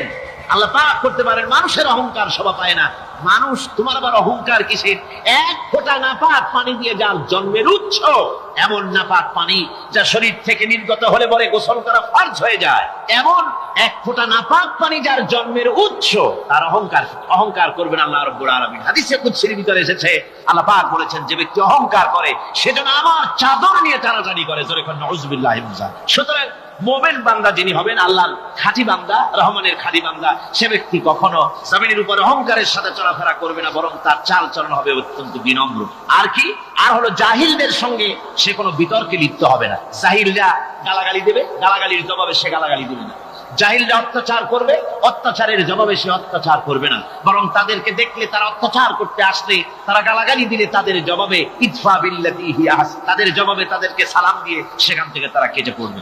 সূরা কাসাসের এই আয়াত অন্য জায়গায় আল্লাহ রাব্বুল আলামিন এ কথা আবার এভাবে বলতেছেন, وَإِذَا سَمِعُوا اللَّغْوَ أَعْرَضُوا عَنْهُ وَقَالُوا لَنَا أَعْمَالُنَا وَلَكُمْ أَعْمَالُكُمْ سَلَامٌ عَلَيْكُمْ لَا نَبْتَغِي الْجَاهِلِينَ। আল্লাহ পাক বলছেন যে যখন মুমিনেরা পরস্পরে মুমিনদের সাথে জাহিলদের যখন দেখা সাক্ষাৎ হয়ে যায়, যখন ঝগড়ায় লিপ্ত হতে চায়, তখন মুমিনেরা যারা মুমিন বান্দা, আল্লাহর খাঁটি বান্দা, তারা বলবে যে তোমাদের আমলের প্রতিফল তোমরা পাবা, আমাদের কৃতকর্মের ফল আমরা পাবো। সুতরাং তোমাদের প্রতি সালাম, তোমাদের সাথে আমাদের কোনো সম্পর্ক নাই। ঝগড়াঝাটি না করে তারা ফিরে আসবে। আল্লাহ পাকের পরে বলেন, ওয়াল্লাযীনা ইয়াবীতুনা লিরাব্বিহিম সুজদান ওয়া কিয়ামা। রহমানের খাঁটি বান্দা তারাই আরেকটি বৈশিষ্ট্য, তাদের এই 2 নম্বরের বৈশিষ্ট্য এবার বলা হচ্ছে। রহমানের, আল্লাহর খাঁটি বান্দার 2 নম্বরের বৈশিষ্ট্য যেটা, সেটা হচ্ছে যে তারা রাত কাটায় তার রবের হুজুরে, আল্লাহর দরবারে সেজদা দিয়ে দাঁড়িয়ে থেকে কান্দাকাটি করে তারা রাত গুজরান করে। জোরে বলেন সুবহানাল্লাহ। আর এর বিপরীত যারা, তারা রাত কাটায়, রাতের বেলা মদ, জুয়া, সিনেমা, গান বাজনা, অশ্লীলতা, নাটক, হাবিজাবি গল্প গুজব করে তারা তাদের রাত কাটায়। আর যারা মুমিন বান্দা, আল্লাহর বান্দা, যারা খাঁটি বান্দা, তারা এই রাত তারা আল্লাহর ইবাদতের ভিতর থেকে কান্দাকাটির মধ্য দিয়ে দাঁড়িয়ে দাঁড়িয়ে অথবা সিজদার ভিতরে তারা তাদের রাত কাটিয়ে দেয়। কোরআনে কারীমে আল্লাহ রাব্বুল আলামিন এই কথা এভাবে বলেছেন, তাতাজাফা জুনুবুহুম আনিল মাদাজি' ইয়াদউনা রাব্বাহুম খাওফান ওয়া তামআন। আমার মুমিন বান্দারা তাদের পার্শ্বদেশ এবং পৃষ্ঠদেশ বিছানার উপরে বেশি রাত থাকে না। তারা তাদের রবের প্রতি রবের ভয়, আল্লাহর ভয়, আশা এবং আশা পোষণ করে। আর তারা আল্লাহকে ভয় করে তারা বিছান থেকে নিজের পিঠকে আলাদা করে নিয়ে তারা রাতের বেলায় আমার কাছে কাঁদে, আমার কাছে দোয়া করে, তারা কান্দে, ইবাদত করে। সূরা যারিয়াতের ভিতরে রব্বুল আলামিন বলতেছেন, কানু কালিলাম মিনাল লাইলি মা ইয়াহজাউনা ওয়া বিল আসহারি হুম ইস্তাগফিরুন। আমার এই মুমিন বান্দাগুলি, আমার খাঁটি বান্দা যারা, তারা সারা রাত ঘুমায় না, রাতের একটা অংশ মাত্র তারা ঘুমায়, সারা রাত ঘুমায় না, একটা অংশ তারা ঘুমায়, আর বাকি অংশটুকু শেষ রাত্রে তারা ওঠে আর আমার দরবারে তারা কান্দে, মাপ চায় আর কাঁদতে থাকে, চোখের পানি ফেলতে থাকে। আল্লাহ রাব্বুল আলামিন শেষ রাত্রে প্রথম আকাশে আসেন। হাদিস শরীফে এসেছে, প্রথম আকাশে আল্লাহ রাব্বুল আলামিন এসে দুনিয়ার মানুষকে ডাকেন, কে আছো? গুনাহ করে জীবন বোঝাই করে ফেলেছো, নাফরমানি করেছো, গুনাহ করেছো, অথবা বিপদে পড়েছো, ঋণগ্রস্ত হয়ে পড়েছো, অসুবিধায় পড়েছো, মামলা মোকদ্দমায় পড়েছো, আমার কাছে মাপ চাও, আমার কাছে সাহায্য চাও। এই সময় যে সমস্ত বান্দারা আরামের ঘুমকে হারাম করে আল্লাহর দরবারে কাঁদতে থাকে, তাহাজ্জুদের নামাজ আদায় করে যখন হাত তুলে কাঁদে, আল্লাহ পাক তখন এই দৃশ্য দেখে ফেরেশতাদের বলেন, ও আমার ফেরেশতারা, আমার এই বান্দাগুলি কাঁদে কেন? সমস্ত মানুষ যখন ঘুমানো, এই বান্দাগুলি কাঁদে কেন বলো? ফেরেশতারা বলে, আল্লাহ তুমি তো ভালো করে জানো। ফেরেশতারা বলে, আল্লাহ পাক বলবেন, তবুও তোমাদের মুখ থেকে শুনতে চাই।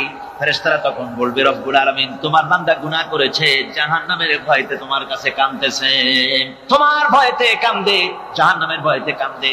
আল্লাহ জিজ্ঞেস করেন, ফেরেশতারা, ওরা যে আমার ভয়তে কাঁদে, ওরা কি আমারে দেখছে নাকি? ফেরেশতারা বলেন, না খোদা তোমারে দেখে নাই। আল্লাহ পাক বলেন, ওরা আমার যে জাহান্নামের ভয়তে কাঁদে, ওই জাহান্নাম তারা দেখেছে নাকি?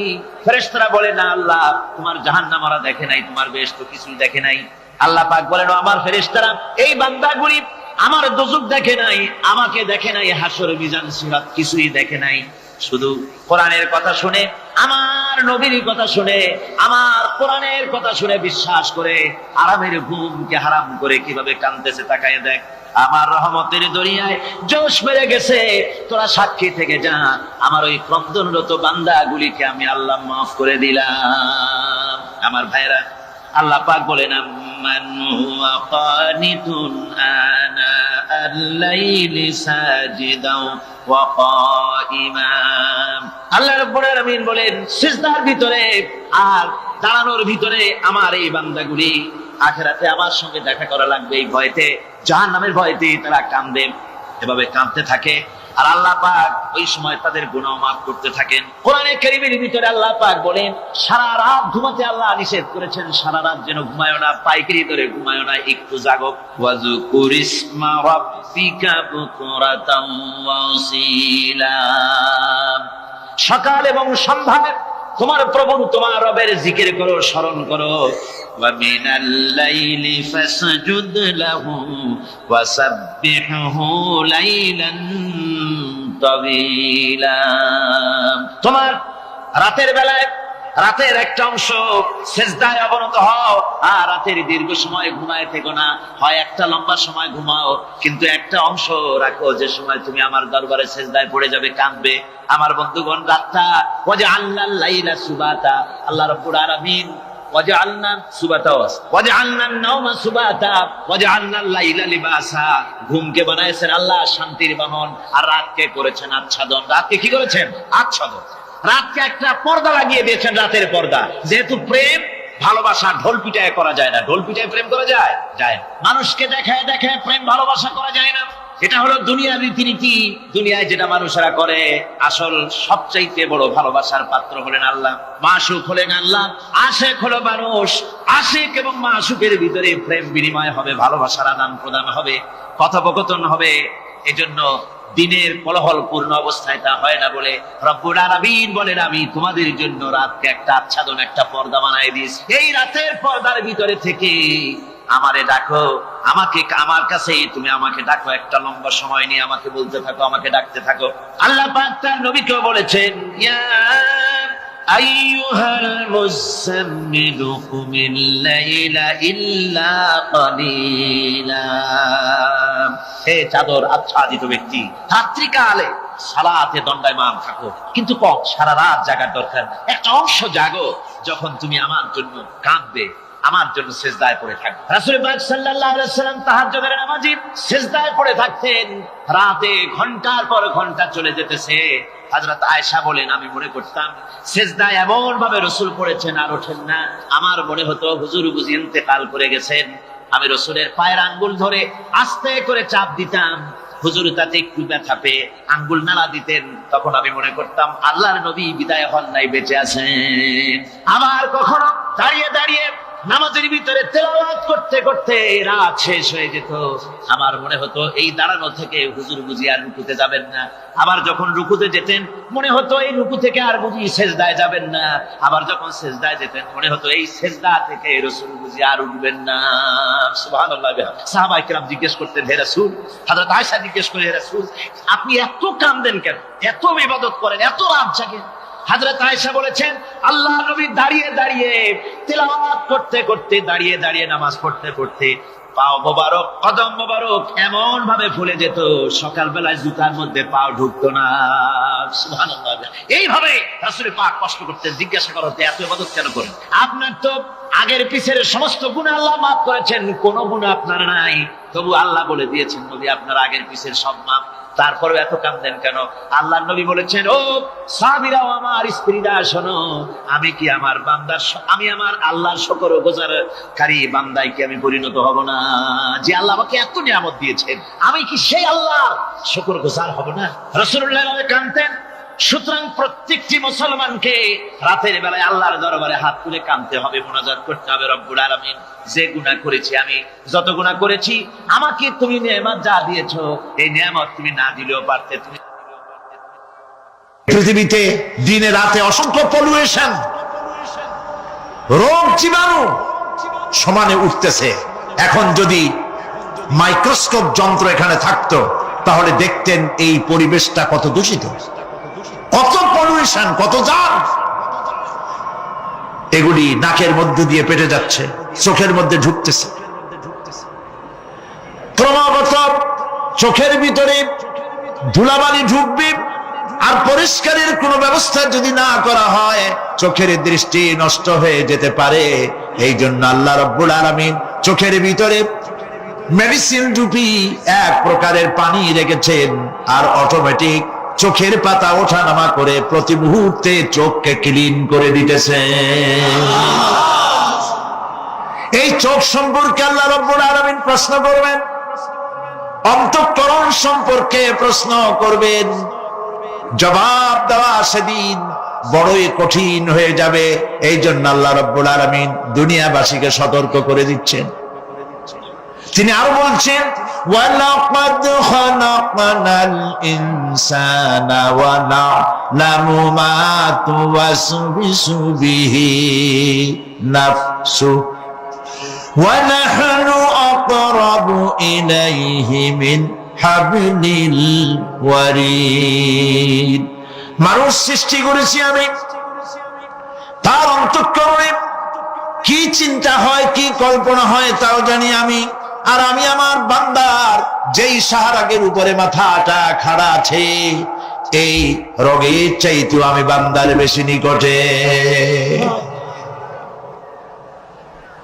আল্লাহ পাক গোপন রাখেন নাই, বলে দিচ্ছেন আমি কিন্তু এখানে আছি। সুবহানাল্লাহ। আচ্ছা বলেন তো আল্লাহ কোথায় আছেন?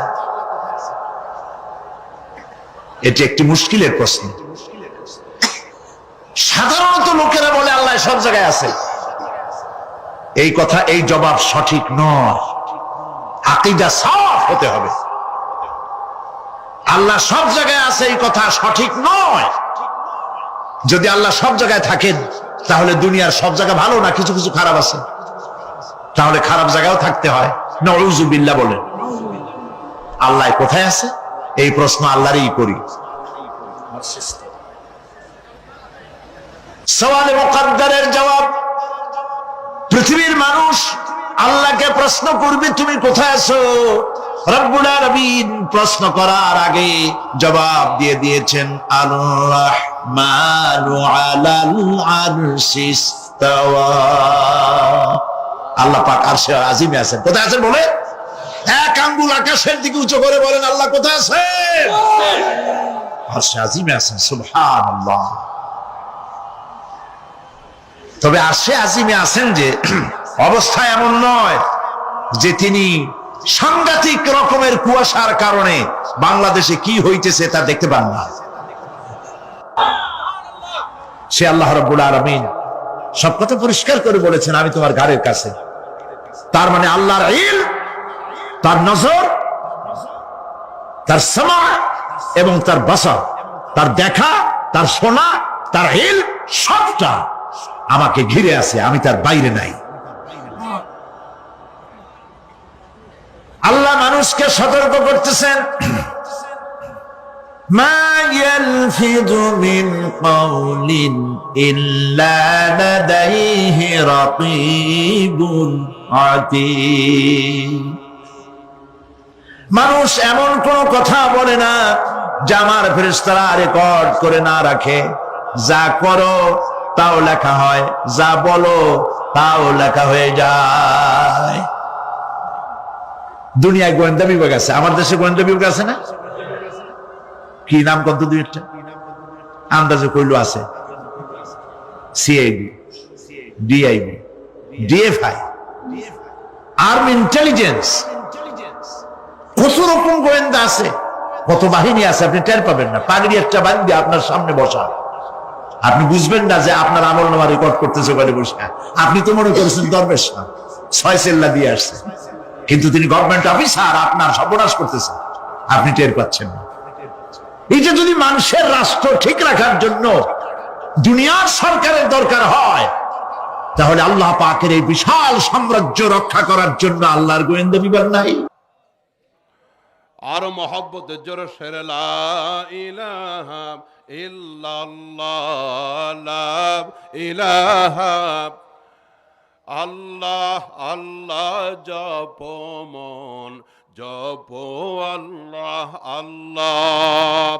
জীবন হবে ফুলে ফুলেল নূরে উজালা, লা ইলাহা ইল্লাল্লাহ, জোরে জোরে লা ইলাহা ইল্লাল্লাহ, লা ইলাহা লা ইলাহা ইল্লাল্লাহ, লা ইলাহা। বহু দূরে মদিনা কেমনে যাব তা জানি না। মদিনা কাছে নাকি দূরে? আওয়াজ দিয়ে বলেন, মদিনা কাছে নাকি দূরে? পদ্মা সেতু পার হলে কি মদিনা পাওয়া যাবে? যমুনা সেতু পার হলে, ভারত টারত পার হইলে? আচ্ছা, মদিনা যেতে মন চাই কার কার? এই যে রাতের বেলা একটু আল্লাহকে হাতটা দেখান তো, মদিনায় যাইতে মন চাই। আল্লাহু আকবার, আল্লাহু আকবার, হাত নামান। বহু দূরে মদিনা কেমনে যাব তা জানি না। দয়া করো দয়ার আল্লাহ, মিটাও মনের বাসনা, লা ইলাহা ইল্লাল্লাহ, লা ইলাহা লা ইলাহা ইল্লাল্লাহ, লা ইলাহা লা ইলাহা ইল্লাল্লাহ মুহাম্মাদুর রাসূলুল্লাহ সাল্লাল্লাহু আলাইহি ওয়াসাল্লাম। নবীজির নামটা শুনলে কি বলবো, জোরে বলেন। সম্মানিত বন্ধুরা আমার, রবের পরিচয় দিচ্ছিলাম, তিনি শুধু মানুষের রব নন, এই পৃথিবীতে মানুষকে শুধু প্রতিপালন করেন না, তিনি হলেন রব্বুল আলামিন, গোটা সৃষ্টি জগতের রব। আল্লাহ কিভাবে প্রতিপালন করেন একটু লক্ষ্য করেন। এই যশোরে হাঁসের বাচ্চা আছে না নাই? হাঁস, আচ্ছা হাঁসকে কি সাঁতার শেখানো লাগে? লাগে না? মানুষের বাচ্চাকে সাঁতার শেখানো লাগে? লাগে। তার কারণ হলো মানুষের বাচ্চাকে সাঁতার শেখানোর জন্য ওর বাবা আছে, দাদা আছে, মা আছে, বহু লোক আছে। হাঁসের বাচ্চাটাকে সাঁতার শেখানোর জন্য কেউ, আর ও ডিম থেকে বের হওয়ার সাথে সাথে ও কি যশোর এয়ারপোর্টে দৌড় দিবে না পুকুরের ভিতরে দৌড় দিবে? আরো জোরে বলেন। কলিজার টুকরা বন্ধুরা আমার, একটা দিন তো চিন্তা করে দেখলেন না, এই বাচ্চাটা ডিম থেকে বের হওয়ার সাথে সাথে পানিতে দৌড় দিল, ও মরে গেল না। ছোট দুইটা পাখা দিয়া, ওর দুইটা পাও দিয়া নখ দেওয়া, ঝাপটায় ঝাপটায় কত সুন্দর করে পুকুরের পার থেকে ওপার পার হয়ে গেল। বয়স মাত্র একদিন। ডিম থেকে বের হওয়ার সাথে সাথে এত চমৎকার করে কে ওকে সাঁতার শেখালো। আল্লাহ পাক জানেন এই হাঁসের বাচ্চাগুলি পৃথিবীতে গেলে কেউ তাকে সুইমিং পুলে নেবে না, কেউ তাকে সাঁতারের ট্রেনিং দিবে না। এই জন্য ডিমের ভিতরে থেকে আল্লাহ পাক তিনি হলেন রব, তিনি হলেন লালন পালনকারী। এই বাচ্চাকে সাঁতারের ট্রেনিং দিয়ে আল্লাহ নিজ কুদরতে দুনিয়াতে পাঠিয়ে দিলেন। আল্লাহু আকবার। চিন্তা করতে হবে মালিককে নিয়ে, রবকে নিয়ে চিন্তা করতে হবে, ঈমান বেড়ে যাবে। এবার আসেন মুরগির বাচ্চা আছে তো যশোরে, মুরগির বাচ্চা মাত্র ডিম থেকে বের হলো, এই পৃথিবীর কোন খাদ্যের সাথে কোনো পরিচয় তার নাই, পৃথিবীর খাদ্যের সাথে কোনো চেনা জানা নাই। দুইটা পাত্রের ভিতরে, এক পাত্রে লাল চাউলের খুদ দিলেন, আর এক পাত্রের ভিতরে ইটের ছোট্ট ছোট্ট গুঁড়া দিলেন। গুঁড়া ইটের পাত্র, লাল চাউলের পাত্র, দেখতে মোটামুটি কাছাকাছি। মাত্র ডিম থেকে বের হওয়া এই ছোট্ট মুরগির বাচ্চার সামনে ওই দুইটা পাত্র আপনি ধরলেন, ওই মুরগির বাচ্চা কিন্তু ইটের পাত্রের ভিতরে মুখ দিবে না। ওই তার খাদ্য যেটা লাল চাউলের খুদ, ছোট্ট দুইটা ঠোঁট দিয়ে কুটকুট করে ওই খুদ খাওয়া শুরু করে দিবে। ওইটা অখাদ্য, ওইটা খাওয়া যাবে না, এইটা খাদ্য। এই খাদ্যের পরিচয় ওই ছোট্ট বাচ্চারে দিয়ে দিলেন কে? আল্লাহু আকবার, জোরে বলেন। এত কিছু পরিচয় দিলেন, তার কারণ হলো তিনি হলেন সৃষ্টি জগতের রব, গোটা পৃথিবীর রব, সকলকে প্রতিপালন করেন কে? যশোরে বানর বেশি কোন এলাকায়? কেশবপুর, মনিরামপুর বানর। আর আমার বাসার পাশেও বানর আছে। মিরপুর 2 নম্বর চিড়িয়াখানা আমার একদম বাসার পাশে, হেঁটে গেলে 10 মিনিট। আমার মসজিদের পাশে চিড়িয়াখানা। ঢাকা মিরপুর 2 নম্বর, আমার বাসা হলো 2 নম্বরে। কয় নম্বর? 2। আমি আবার 2 নম্বর না, হ্যাঁ আমার বাসা হলো মিরপুর 2 নম্বর। আবার ওয়াজের পরে কহেন না যে 2 নম্বর হুজুর একটা আইছিল। বাসা হলো মিরপুর 2 নম্বর। বানর। আল্লাহ পাক যে রব্বুল আলামিন, ভারতে এক প্রদেশে বানরের খুব উপদ্রব। কারি তৈব সাহেব রহমতুল্লাহ আলাইহি, যিনি ভারতের দারুল উলুম দেওবন্দ মাদ্রাসার মুহতামিম ছিলেন দীর্ঘ প্রায় 40 বছর, তিনি তার বইয়ের ভিতরে লিখেছেন এই ইতিহাসটা। ভারতের এক প্রদেশে বানরের খুব উপদ্রব। লোকেরা বড় চিন্তায় পড়ে গেল, খুব অসুবিধা। খাদ্য নিয়ে যায়, রুটি নিয়ে যায়, কলা নিয়ে যায়, কাপড় চোপড় নিয়ে যায়, অস্থির লোকেরা। এখন এই বানর থেকে বাঁচবো কিভাবে? লোকজন